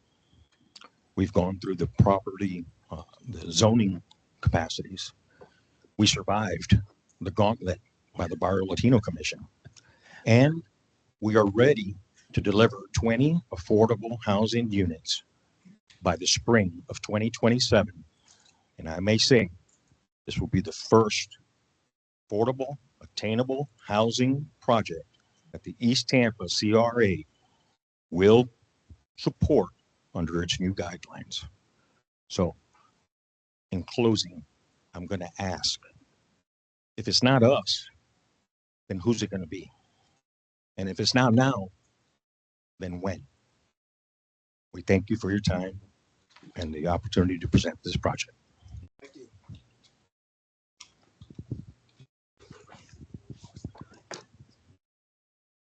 We have 2 minutes left. All right. Thank you for your presentation, but I hear you say affordable housing. And I really don't do a lot of speaking, but I have friends that are working. What type of salary would these people have to have in order to be eligible for this affordable housing? Are you asking for what the cost of the unit will be? Yes. I think that's what she's asking for. How much will these 2 bedrooms cost? So we have some appendix slides that we didn't have time to go through in the main presentation that I believe have been distributed to the CAC members. Yes. And we can go over those now to answer that. So we have a slide on that right here. So the question is really how affordable is affordable? And this is a great question because affordable means so much in different contexts and to different people. And I've heard from the community that the AMI in East Tampa is much lower than the AMI of Tampa generally. I hear that, I get that. This product is workforce attainable housing designed for first responders, healthcare workers, school teachers, people making a decent salary level. This is new construction affordable housing. These are the income levels that will be the maximum income that someone can earn in order to qualify. And then these are the rents for the 1 bedroom and the 2 bedroom units that we will offer. So it's new construction, high amenity affordable housing, in-suite washer and dryers, high level finishes, bike room, rooftop deck, brand new. So this is not housing that everyone can afford. It's housing for employed people and maybe active seniors. Good evening, Kim Headland. I guess I have a couple questions first for staff. Your request today is $5 million, the CAC to make a recommendation to the CRA board for a dollar figure. Is that correct? Or to support? Cedric? Yes. Okay, and your request is 5 million. Our request is $5 million, which is consistent with the guidelines established by the CRA board to guide developers like us in building affordable housing projects like this. So our proposal is right in line with the guidelines that the CRA board has approved based on the staff's suggestion. Okay, so it's the $250,000 per unit is what you're requesting. Times 20 units is $5 million. So exactly. This project has the potential to be an amazing catalyst for economic development in a section of Nebraska Avenue that has long needed it. It fills a gap for affordable housing, but again, it's a smaller scale. It's 20 units versus 100 units. It's the size of the parcel. I really appreciate the outreach, the communication, the sensitivity to community and trying to do this right, both in the with the historic district and the community. I must say, though, I mean, it's kind of the same comments I've had about other big dollar figure asks. It's a huge ask for a very small amount of budget, quite honestly, within the CRA. And so if this were perhaps approved at the $5 million range, we're like ruling out a lot of other projects that may not be asking for $250,000 per unit. We're kind of taking that off the table. And for me personally, I want to see as many potential units get added to East Tampa as possible versus spending a lot of money on one small project. To that end, I think staff had made a recommendation in what was provided previously to us of a $2 million cap spread out over 2 years. I could happily support that. I just look at some of these additional projects that were provided and what their city subsidy was, and they range from anywhere from $15,000 per unit to $33,000 per unit. So that's a big disparity between $15,000 per unit and the $250,000 ask.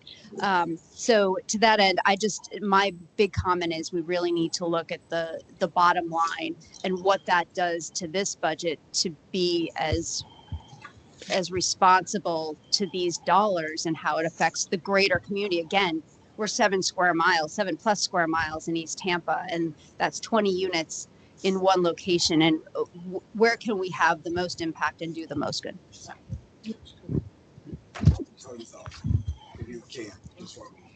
Let's get a couple more of our committee members, and then we'll allow you to respond. Hi, so this is Mimi, for the record. So this is interesting to me because this is the first time that we've had someone who is doing exactly what we've been asking for. They're asking for $5 million. We also had another developer come here and ask for $5 million, and we did not want to give $5 million. But yet the CRA board approved $5 million without considering the CAC recommendations and without having a public conversation during the CRA meeting. And that was a significant amount of money that did not go towards affordable housing. Now we have somebody who is offering affordable housing, 80% and below, and is asking for $5 million. If I'm going to spend a big chunk of money, it's going to go to housing. When we look at the budget right now, most of the money is going towards housing. And we're going to talk about the budget tonight. So we cannot punish them for being the first one here to ask, because others are coming. And we have local developers who want to also build up Nebraska Avenue. I just went to a presentation and they're getting ready to ask for money too. And I would support that. I would support that.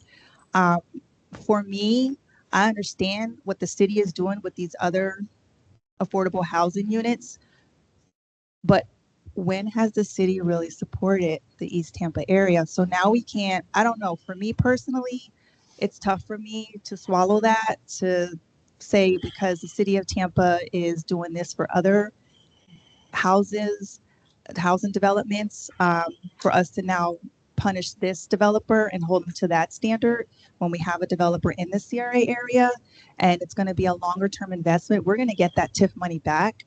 We're not going to get TIF money from Adderley. They're not in the CRA. So that's just me. I'm playing devil's advocate. I think it's a principle thing.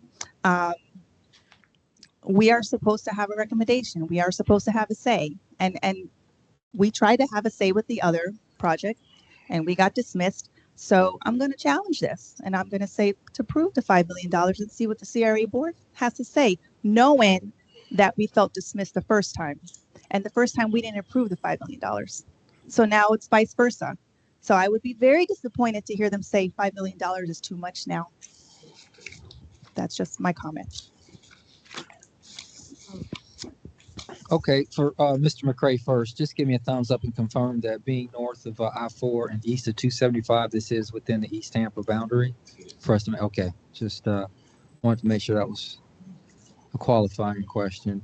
I'm just trying to look at the historical precedent for us and what we've been able to deliver or recommend for comparable type of structures. So I know that we have a handout. I'll just ask that we refer to that. My original question was what's to ask. I got that now. Can you go back to your map, please, for a quick orientation? There. Yeah, that's fine. No, yes. So is that adjacent to Mount Sinai? Is that the corner of Nebraska and Florida? Is that where the corner store is? This is the convenience store at the corner of Nebraska and Florida. Checkers is to the north. So that's Nebraska. Okay. This is Nebraska. And East St. Clair. Correct. And then Florida, one parcel to the north. And we show that best on this. Okay. So everyone knows me as the church guy. I got here because I fell in love with the church, but the church is right across the street from our site. Okay. That's all I have for now. Thank you. Chair, I have a question. Yes. He said that's all he has now. So if we have more comments after we've heard the other committee members speak, will we have the opportunity to come back?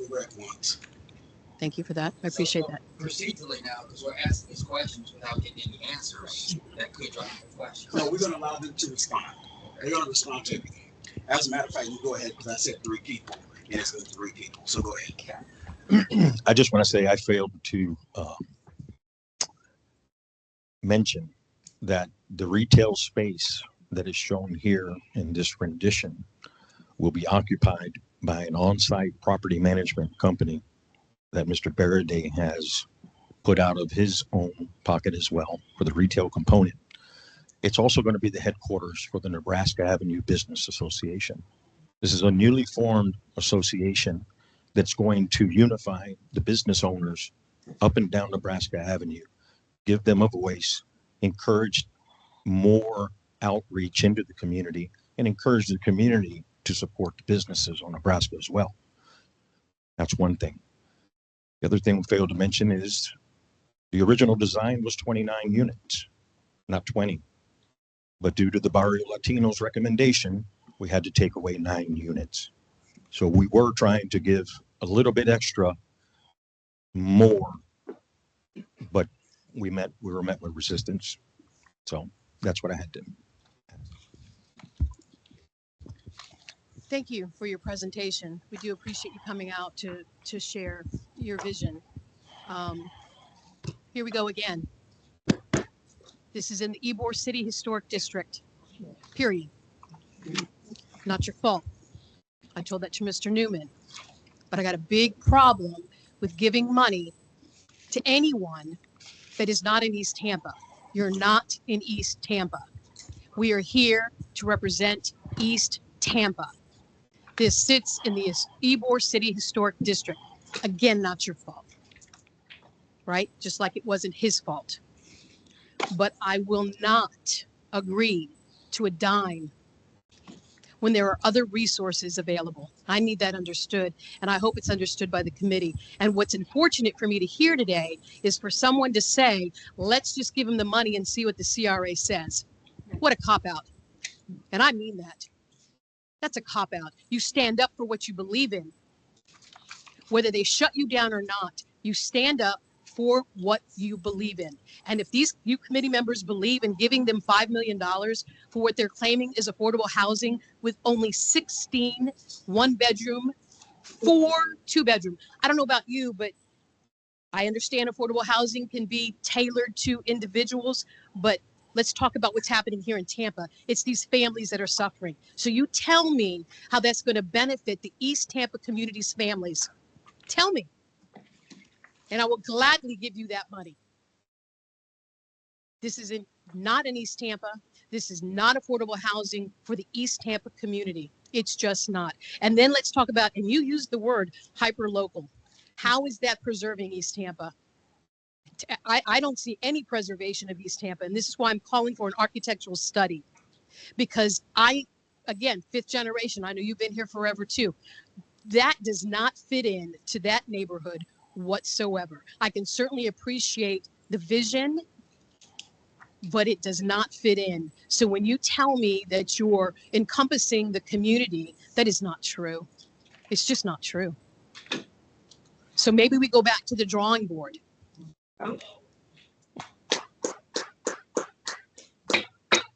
Please, audience, keep all of your comments to yourself. Allow committee members to speak. I would rather you bring something to the table that will benefit what's true for affordable housing here in Tampa, but it's not 16 individual units. I'm sorry, it's just not. And then I hear multi-use space, retail space for a property management company in Namba. That's just a home space for you guys. Come on, you can do better. I know that both of you can do better. I'd rather you give it to a local business owner. How about we put a local business owner in there? Again, maybe you go back to the table. We are a local business owner, but we'll respond. But it's your own. Sorry? But it's your own business. How about you reach out to community members, not make it something that you're a part of. Reach out to local businesses and let them be a part of it. This is your property management company.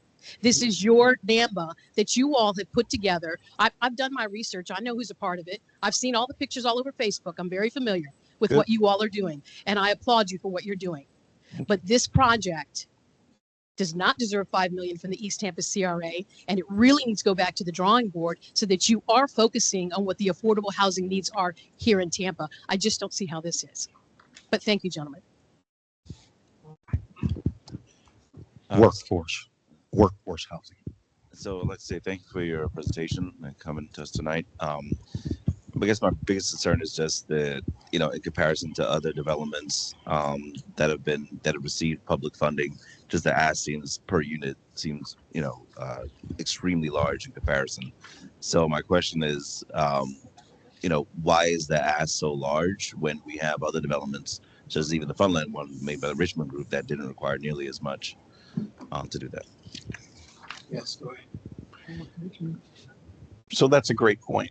And it is a large ask, and the metrics don't look rewarding on a per unit basis.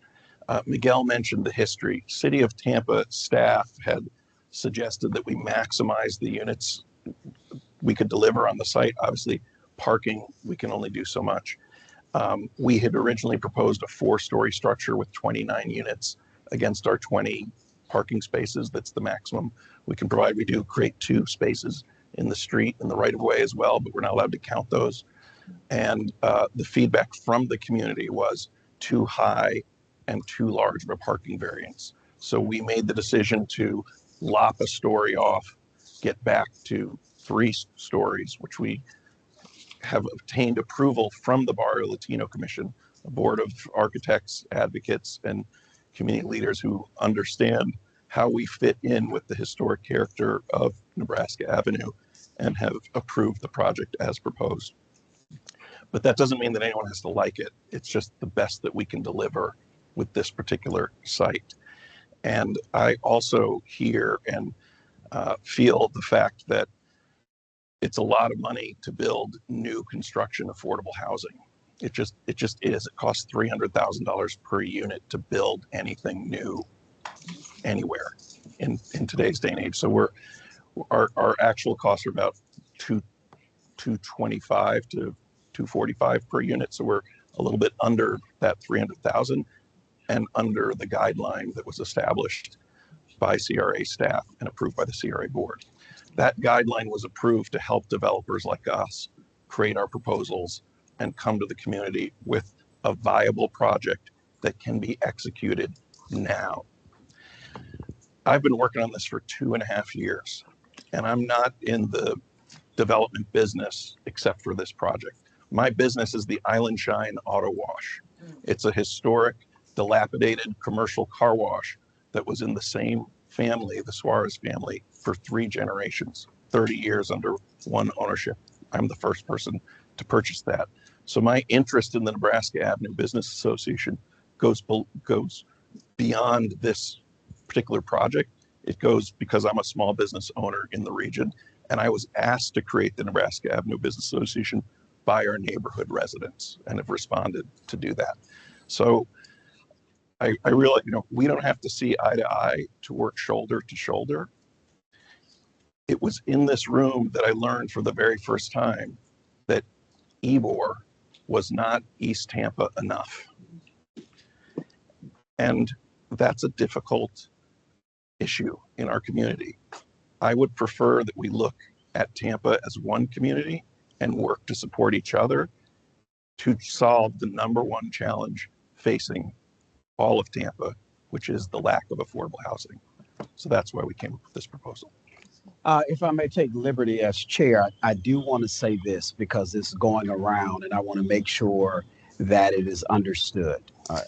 And I'll say my comments to later, but the $250,000 was a blanket for all CRAs, including your large ones as downtown and channel side that can afford to support a larger developmental fee. So that $250,000 was a max for all of the CRAs and not individually pointed for East Tampa. So I want to make sure we're clear about that. So it's not $250,000, it's over all 8 of them. And it was for that purpose because you have some larger CRAs, even though we're the largest one land-wise, but not with money, right? Well, so downtown channel side, they have more money. So they are able to support developers at a higher rate than what we're able to do in East Tampa. So I just want to make sure that that is clear of what came out of that CRA meeting. It wasn't just for East Tampa, it was for all. Understood. Respectfully, if I may, here's a copy of the slide that was approved by the CRA board January 16th. That's the funding matrix, $250,000 per unit. The very next slide, again, this is the staff slide, shows an example within CRA guidelines, utilizing the matrix, 20 total units rental, 100% of units affordable, 80% AMI, affordable for 50 years. The math is wrong here, but that's our project.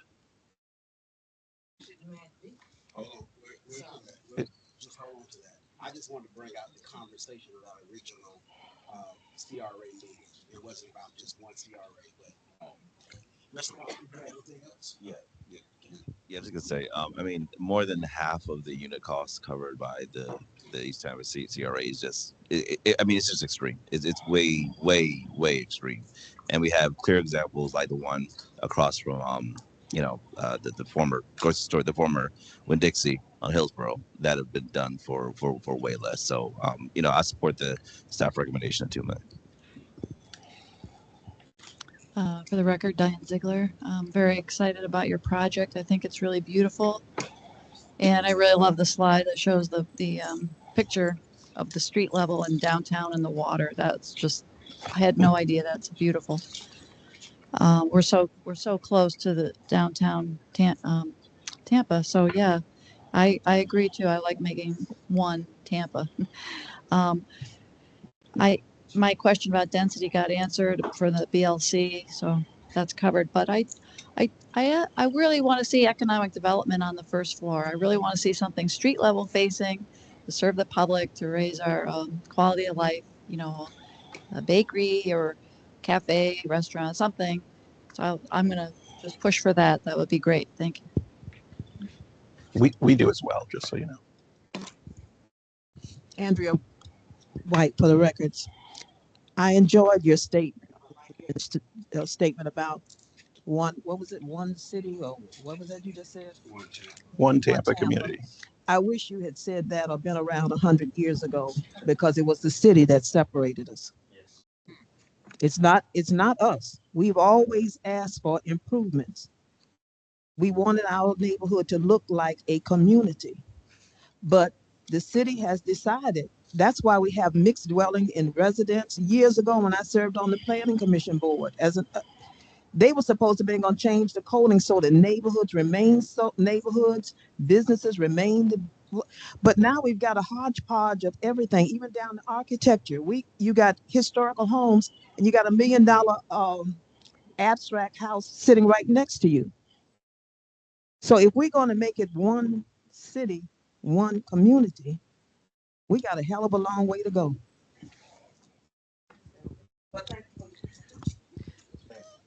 Thank you for your time and presentation. My mindset again is I'm all for the development, because we do need and want and desire the change. But over a 50% ask, I don't know collectively as a group what we're going to figure out to be able to support it in some type of aspect. I mean, I'm assuming you've done some due diligence. So 20 units, you've done your best to try to maximize that area. I do think about, I know you said workforce, but I know when we think workforce, that low income is going to be single parent. So I did look at the square footage on the homes. I know they're going to be modernized and things of that sort, but they look relatively small. So that's just something I know that you probably stretched as much as you potentially can. So that also came to mind when I thought about, square footage. And then I'm assuming because all of your phase environmental studies and all that have already been completed because of what used to be there. So I am in support of it, but just, yes, based on other development projects. And I know I don't like to compare both, but we are a big section and district. We have a ton of work to do in a short amount of time. And our community wants to see a lot of things done, not just a few gyms in the community. So I am in support of it if it does and goes through. I think the community insight and input is important. So make sure that's always at the forefront of any and everything that you do with the project. Thank you. Good evening. Our friend Tate, Jackson Heights. Thank you so very much for your presentation. Thank you so very much for presenting at Jackson Heights, because that's so important. other areas, developers come and they present at the meetings. No one does that in areas north. So we really appreciate the developers now coming to places like Jackson Heights, and they'll probably be coming to historic Belma Heights as well because they're doing it at other neighborhood associations. Thank you so very much. I just have a few little situations, comments. A 2-bedroom with 1 bath, 1,800, 813 square feet. Ebony pretty much hit on everything that I'm in agreement with. We're gonna come to a number. I also agree with Mimi. When it goes downtown, guess what? Guess what? Okay. So that's all I have to say.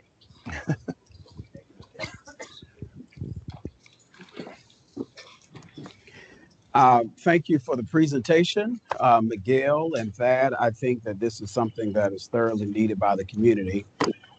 In our previous conversations, I will make it even public now that I indicated based on our budget and where we are, it is at a high scale to be able to offer to one particular developer. There are several projects that are coming down the pipeline, and it is our fiduciary responsibility to make sure that we're supporting everyone, right? The precedence that has been set, even for the Belmar and the Adderley, those costs have been at 30,000 per unit, 50,000 per unit. And I saw that you brought out about the Florida Housing Finance Corporation. Even the East Tampa not East Tampa, the CRA went at a higher number because even the Florida Housing suggests for a project like this, there will be 75,000 per unit. And that is for 25 through 28. So I think even the amount is above that. I'm looking at our budget now for the year. It is $3 million, $3.8 million, knowing that there's at least 5 other developmental projects that comes through here. So the biggest thing is, in my opinion, how do we support everyone?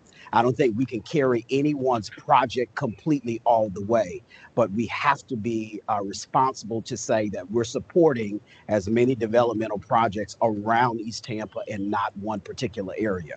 I would like for Mr. McCray to read the letter that has been presented to our board that we submit for record. Where's Mr. McCray?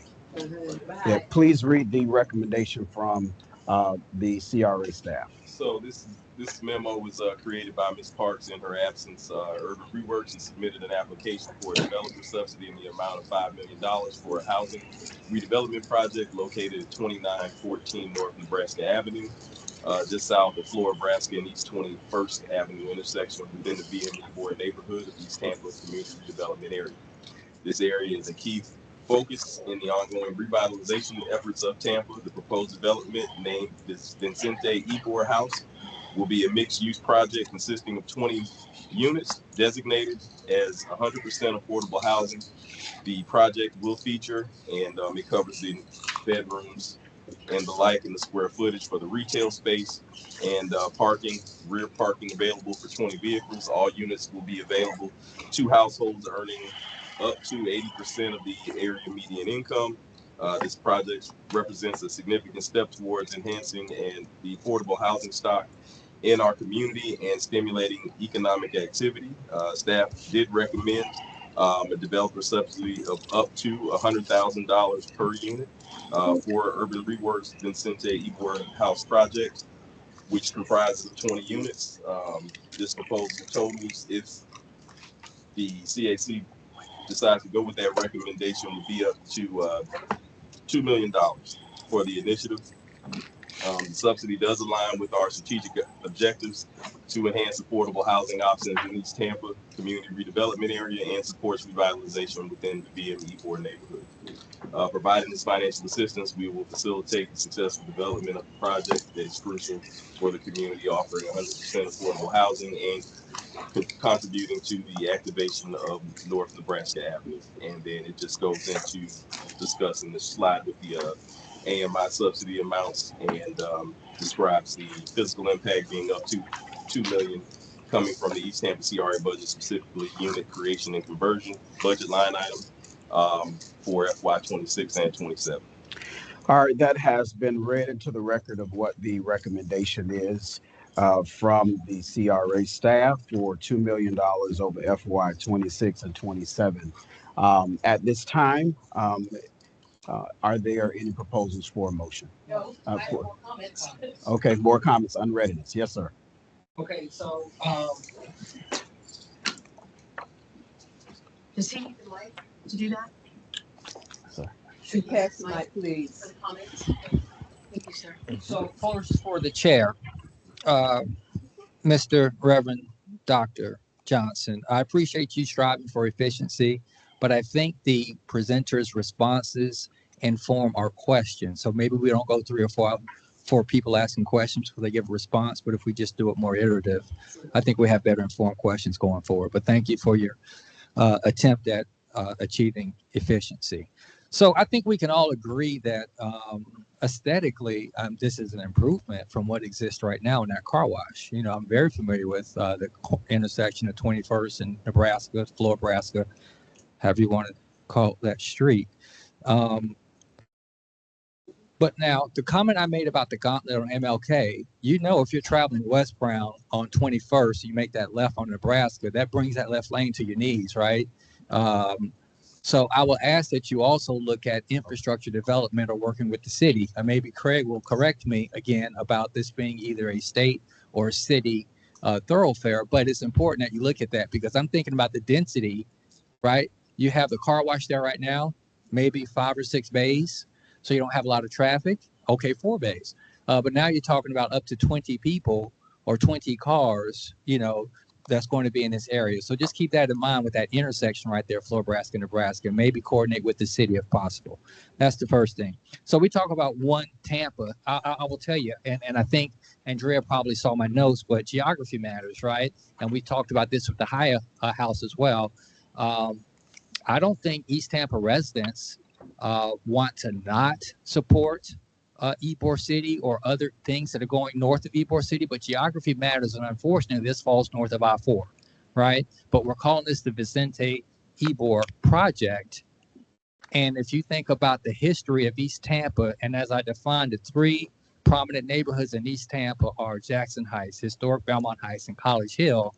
Is this reflected in the name? Is this reflected in what we're trying to do in the Great Ybor community that falls within the East Tampa boundaries? I don't know if that makes sense to you or not, but I mean, the history of the lack of resources or access to resources and redlining and restrictive covenants. So there's a lot of catching up to do. So aesthetically, this is an improvement, but it's hard to think that we're potentially robbing from Peter being East Tampa residents in East Tampa and Belmont Heights, Jackson Heights, College Hill to pay Paul, which is a great structure, but I don't know if it's going to really benefit those people that we define as East Tampans. Just a couple comments. Again, Miss White, she has stepped out, but yeah, one Tampa. Ask that to the people behind us from East Tampa about one Tampa. Okay, I'm sorry. That kind of hurt a little. It hurt me a little because these folks in East Tampa have been slighted beyond belief. So I'm sorry. I wish it could be one Tampa, but also the city of Tampa divided that for us when they created these CRAs that are created wrong because the boundaries are wrong. Ybor City exists north of I-4. It's not East Tampa. Do your homework. I've done the history. I've got the supporting documentation. It's not East Tampa. The other thing, what's the name of the project again? Vicente Ybor House. And does that stand for VM, Ybor, and Ybor Heights? It's a rhetorical question. Where's East Tampa? Again, I challenged Mr. Newman with the same questions because when I did my research with him, there was no mention of East Tampa. None. 0. Unfortunately, I didn't have the opportunity to go before council to share that. And for what I understand, they didn't care. But I care.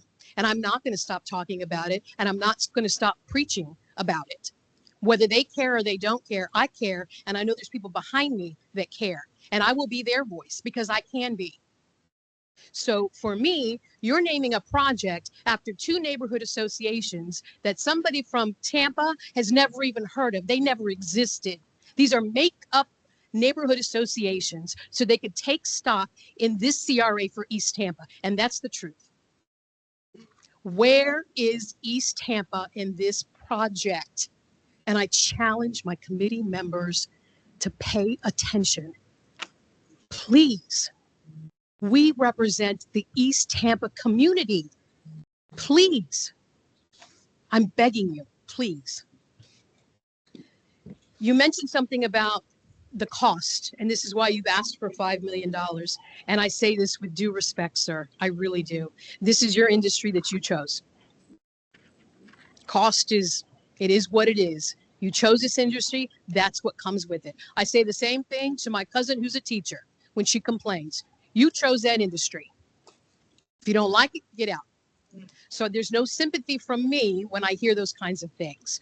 I have to say, Ms. Ziegler, I applaud you. Thank you for asking them to put retail business from a local business owner. I appreciate that. Thank you so much. I think that's all I have to say. That's all I'm going to be able to say because you only let me have two more comments, but that's it. Thank you. It's not about just me allowing you to say that. It's just making sure that we're flowing well as a board and everyone has ample amount of time and the same fair time. All right. Anyone else before we call for a vote or a motion of some sort? Yeah, excuse me, a motion. I mean, just for the record, this is the East Tampa CRA. We had a training program, and the maps are handed out that showed where the boundary of the East Tampa CRA is. And, you know, it was set up 20 plus years ago. So, you know, where were you 20 years ago if it's such an important piece? But I didn't have anything to say with it. I moved here. I knew it was East Tampa. I'm okay with it. Ms. Hill.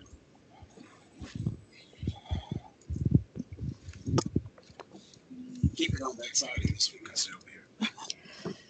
I just want to say that the Ybor neighborhoods, I understand the concern. The Ybor neighborhoods we all know who they're named after. And this aptly took the name from that.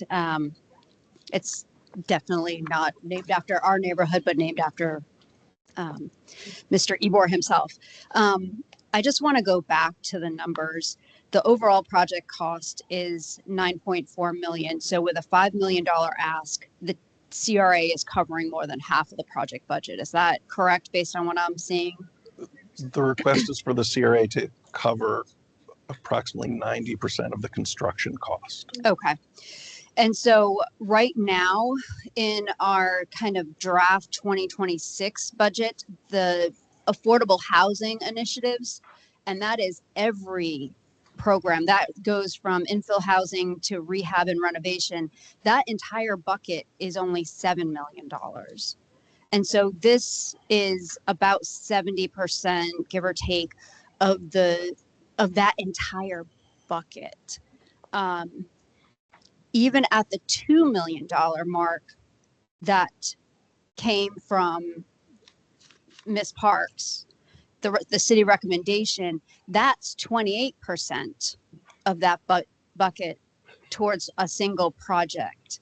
Now, granted, spread out over if 2 million is spread out over 2 years, it goes down from that. But that's just a really big value. I'm not sure. Can we make a motion at this point or more? Any final comments and then we'll entertain motions? So this is Mimi. My final comment is that the CRA was developed to eliminate blight and slum. Nebraska Avenue. When you hear those two words, you know there's a history of blight and slum. We have another local developer who comes to all of our East Tampa CAC meetings, to mostly all of the CRA meetings for years, who is also planning to redevelop Nebraska Avenue, who fights for the East Tampa residents. She's pretty fierce.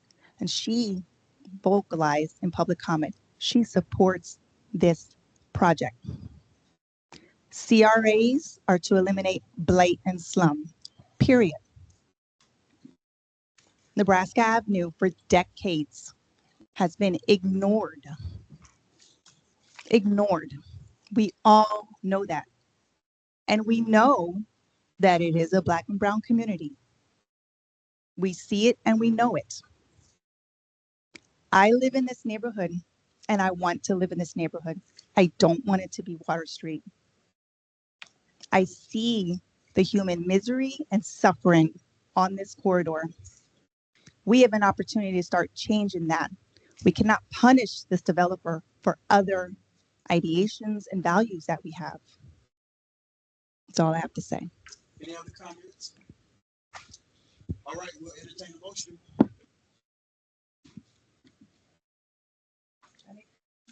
I'm just curious to know if they're willing to come back with any changes. I mean, we asked that. I'll proceed with the motion. If the motions fail, we can definitely ask for that. I make a motion to give them the $5 million for the affordable housing project. Is there a second? That motion follows. Any other motions? I'd like to make a motion that we take the recommendation from the city and recommend a $2 million allocation over the next 2 years. Is there a second? I second the motion. All right. Should we do a roll call vote? All right. All right, all in favor? Aye. Raising your hands. Name, please. Frankie. Mimi. Francie. Dr. Jeffrey Johnson. All right, those who are not in Craig favor. Fox online, yes. Craig Fox. We still have quorum, so we can. Those that are not in favor, raise your hands. All right. The ayes have it for a $2 million appropriation over 2 years. So thank you. Thank you, board. Thank you.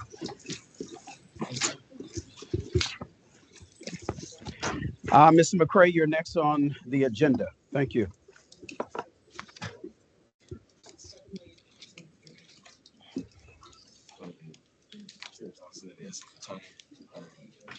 In part of your packet is all the information with the project tracker. And I can send another. Does anyone have any questions for Mr. McCray under his reports? He submitted the information beforehand. We can jump into the budget. Mr. McCray was covering the East Tampa project tracker, the commercial grants track. All of that was in your email. Yes, ma'am. So I don't know if you remember when I requested when I first started, I had requested what projects had been completed in 20 years, so I can come up to speed. Yes, ma'am. And I have some comparables. And I knew that it was a big project then. The young lady that was here sort of took it to correct and said, "Oh, God, I don't think I can do that." And I get that. But if there's any comparables for those of us that are new that can show us what it looked like 20 years ago, so that we can go, we were here and now we're here. Yes, ma'am. I'd love to be able to have something to look at, some stats, some data, something. I agree. How much time do you need to, she has asked for that before, how much time does staff need to get that back to her? And I know that predates everybody that's in that CRA office, so you're gonna have to go and dig to find that information. So that has been a part of the process in updating the community redevelopment plan. We actually provided the vendor or the team that's working on it with us in conjunction with Mr. Farringer. So we have provided them with information that's been shared with us and some archives, so to speak. So that will be a part of that update. Perfect. Yes. Thank you. I know that some of the information is not going to be accessible, so I expect that, but I'd just like to see something. Thank you. Yes, ma'am. Yes, Ms. White. To add to what the senator says, I have asked for what the projects, we haven't shown anything to be started before the new members join the board. And I think. Yeah, I think that's in the product, in the tracker, because some of it goes back to 23 and 24. So those projects are in there. Yeah, but we need a little bit more details. Okay. Okay. Whether Okay. did they get started? Did they fall through the I cracks? think they're on here. It's It's on. just it's hard to see it. Well, I brought something. Still can't see. That's like your fourth time. Listen, Russell Simmons and Def Comedy Jam. Listen, you've been on it all night. We're gonna put it on the 11x17. Mr. McCray, Yes. could you put our trackers on 11x17 next time? Yes. Mr. Costa. Oh, you didn't have anything. All right. As we move to new business FY26, please allow me to take liberty as chair to bring up what we discussed in, is it old business?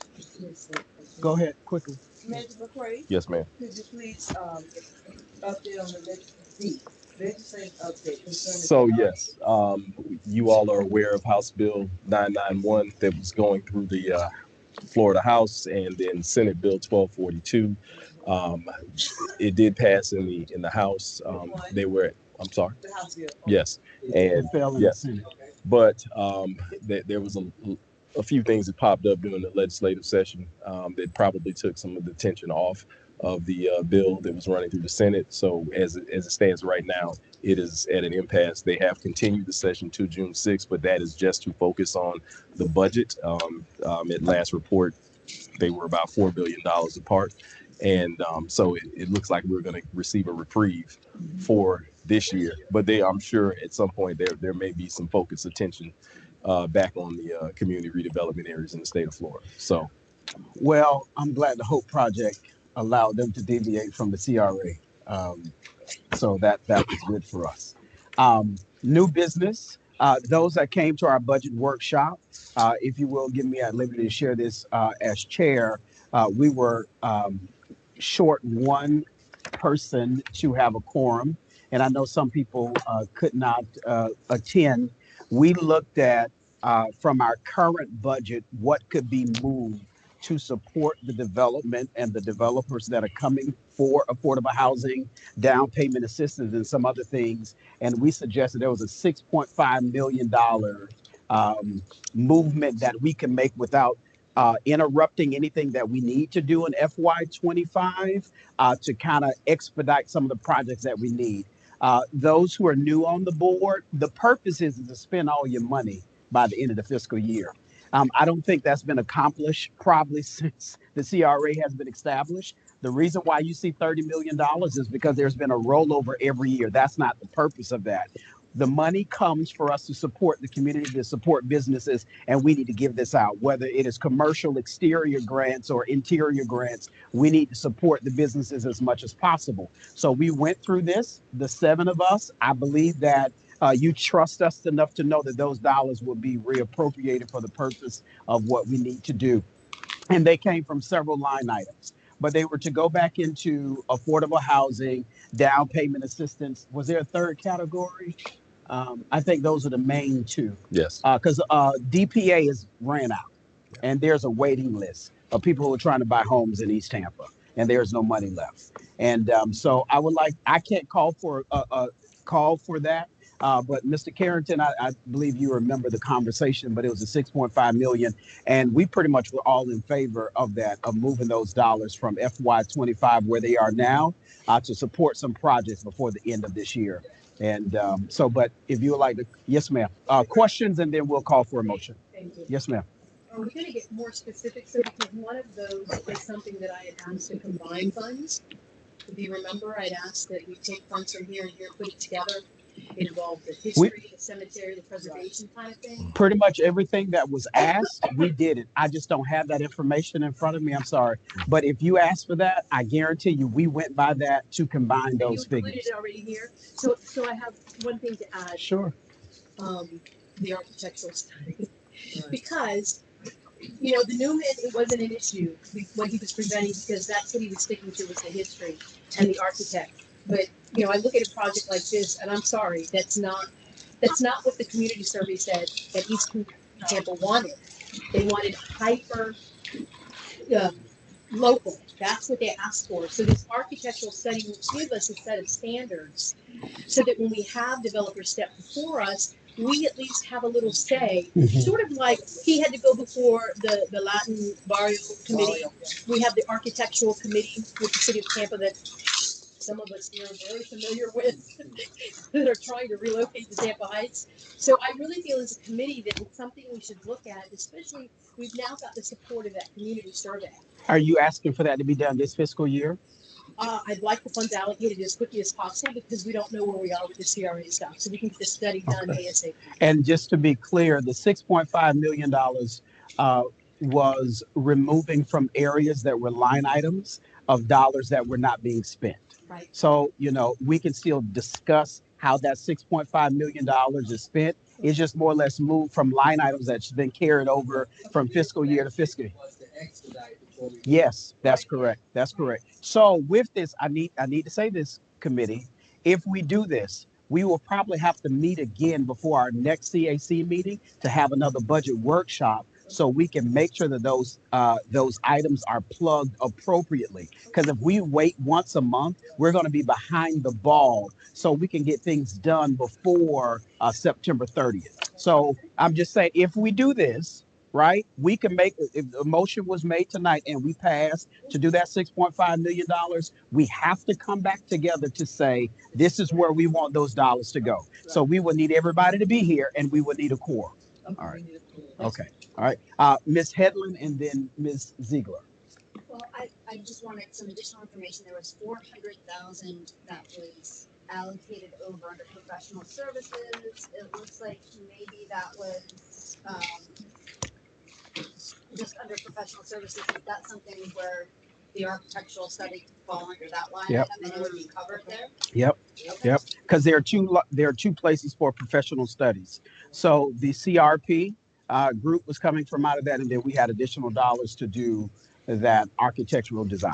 So that was brought up in conversation. Wayfinding. Okay. All right. Yes, ma'am.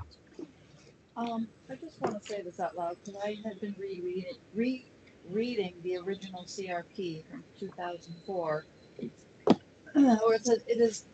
I know you talked about or tonight it was mentioned the localized businesses, and they do support it, but in the CRP it does say on page 14, it is not the goal to provide tax increment revenue to neighborhood-related retail or service businesses that choose to locate within the East Tampa community to serve existing East Tampa markets. So what they're saying is the real goal of CRAs in Florida is to expand to bigger markets. And that being said, it does say that the possibilities are there to support the local businesses and housing. Sure. I just want to say that for the record because that really stood out to me. That's the real intention of CRAs, at least in Florida. Okay. Any other comments? Thank you, Ms. Ziegler. Yes. I just want, Cedric, can you clarify our budget timeline because So, for the reprogramming and allocation for the remainder of this fiscal year, that is fine. We have an internal deadline of May 15th. And then I have to have all of our budgets aligned and then submitted by June 1st. That's why I say we have to move quickly with this because For we didn't have FY26, quorum they have to last month. We would have covered all of that. Sure. Yeah, we was one person short. So, So what you're saying is the yay vote is also a commitment to come back. that's correct. Maybe 2 weeks from now, we have to see if this building is available, but we'll have probably next week. For FY25, the Yeah. reprogramming, Yeah, we have to do something about next week. that can be done. But for FY26, We have to have it done. But 15. but we're smart and we should be able to do it all at one time. All right. So we don't need to go back and come back and all of that other stuff. Let's set aside 2 hours. We already know that we're going to want to move if approved, move the 6.5 million. A template has already been set for that. I think we should have a potential agenda of what the next year may look like. And then also what will happen if we do have any remaining dollars that's available as well. Because we did put in look to do a temporary budget just in case the CRA was stopped. So we have two things on the table. Last two comments, and then we'll go to a vote. a call for a motion. Oh, Yes. Oh, um, at the workshop, budget workshop, we talked about, all the affordable housing initiatives added up to about 52% for fiscal year 26. And I'm gonna make a recommendation that we just increase it right to 60%, which would really blow Lynn Hertuck out of the water because she's recommending each CRA spend a minimum of 30%. So I'm saying, we've got the money, we've got excess dollars, let's just up it to even 60% and make a real impact. It's only 8% more, so it's not that much. We can address that at that meeting. I think it has to be a fair, legitimate split between business and housing support. I just want to make sure we don't forget that because that CRP pushes business support just as much as affordable housing. All right, so I want to make sure that if you guys haven't read it, please read that. It pushes strong business enterprise as much as affordable housing. So even if it was a 40-20 or something, there still should be some type of split between that. Ms. White and then Mr. Carrington. I was just asking if you could repeat the May 15th and June 1st. What is the May 15th to whom? We have an internal deadline across all of the CRAs to have our budget information, or the other managers have them into me May 15th, and then we have to have it to the administration CRA board for review on June 1st. Okay. Yes, ma'am. Thank you. After we vote, we could do some recommendation on dates. Yes, sir. So what's our deadline? Number one, is it before May 15th? You need the results of this. And number two, dates matter because I am not available on the 13th.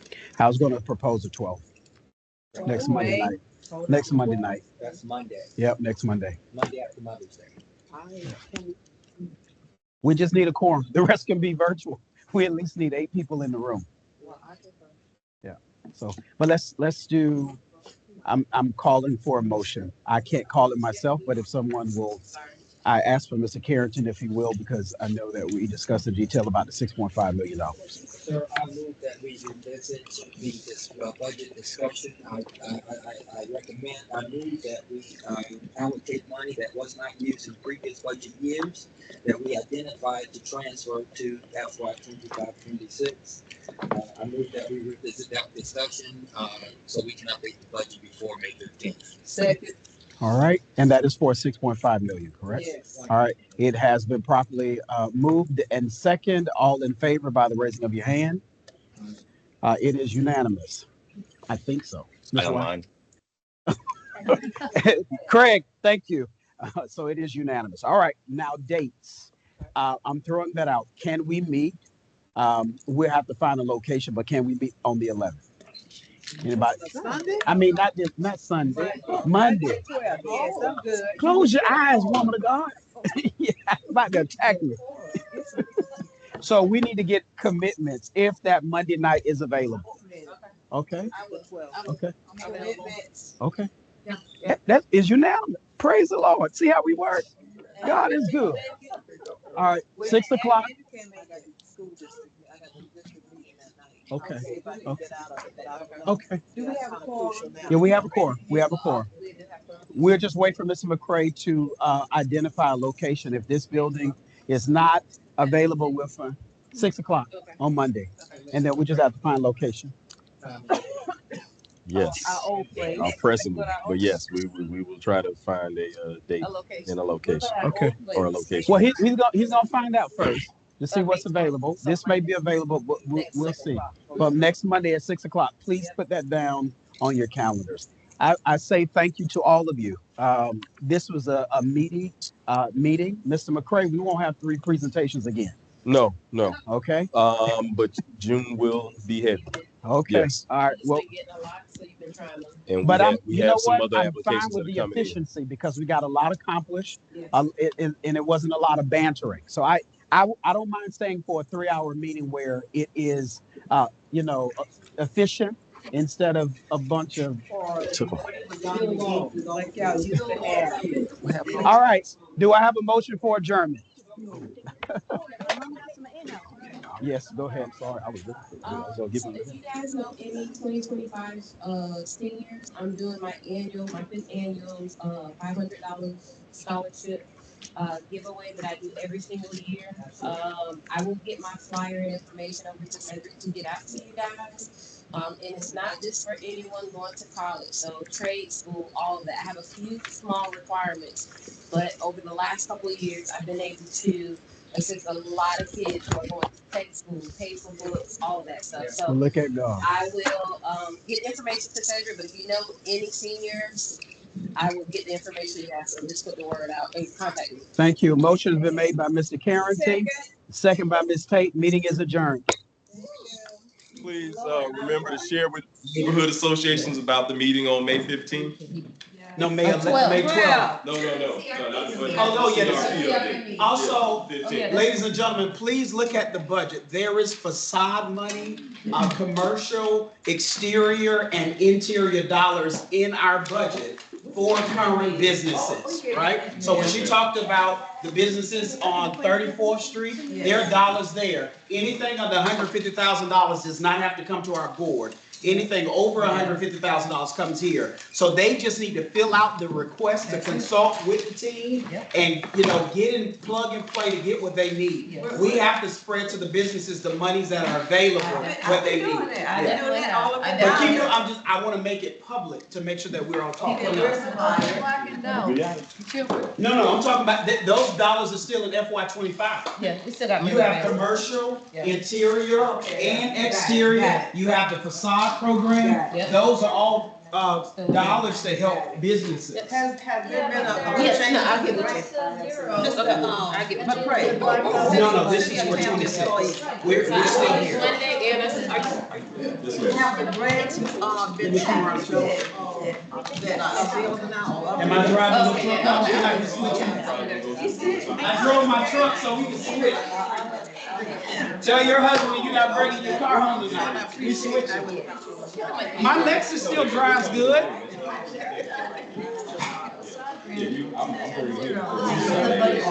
Yes, ma'am.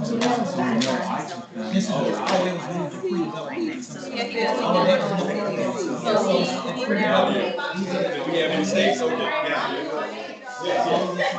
She'll be back Friday.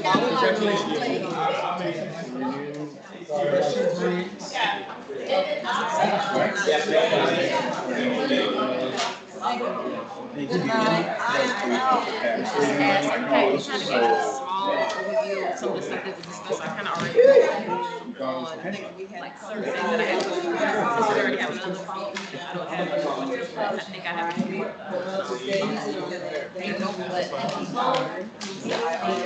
Can we start now? Say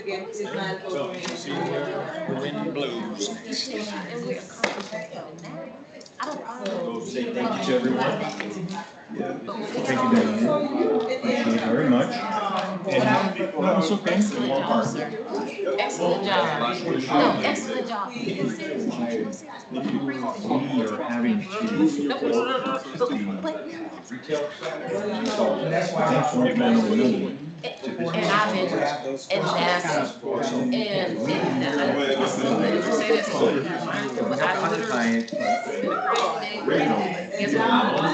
Cedric, you got it. We can entertain. Once you get past the loan, then we can entertain.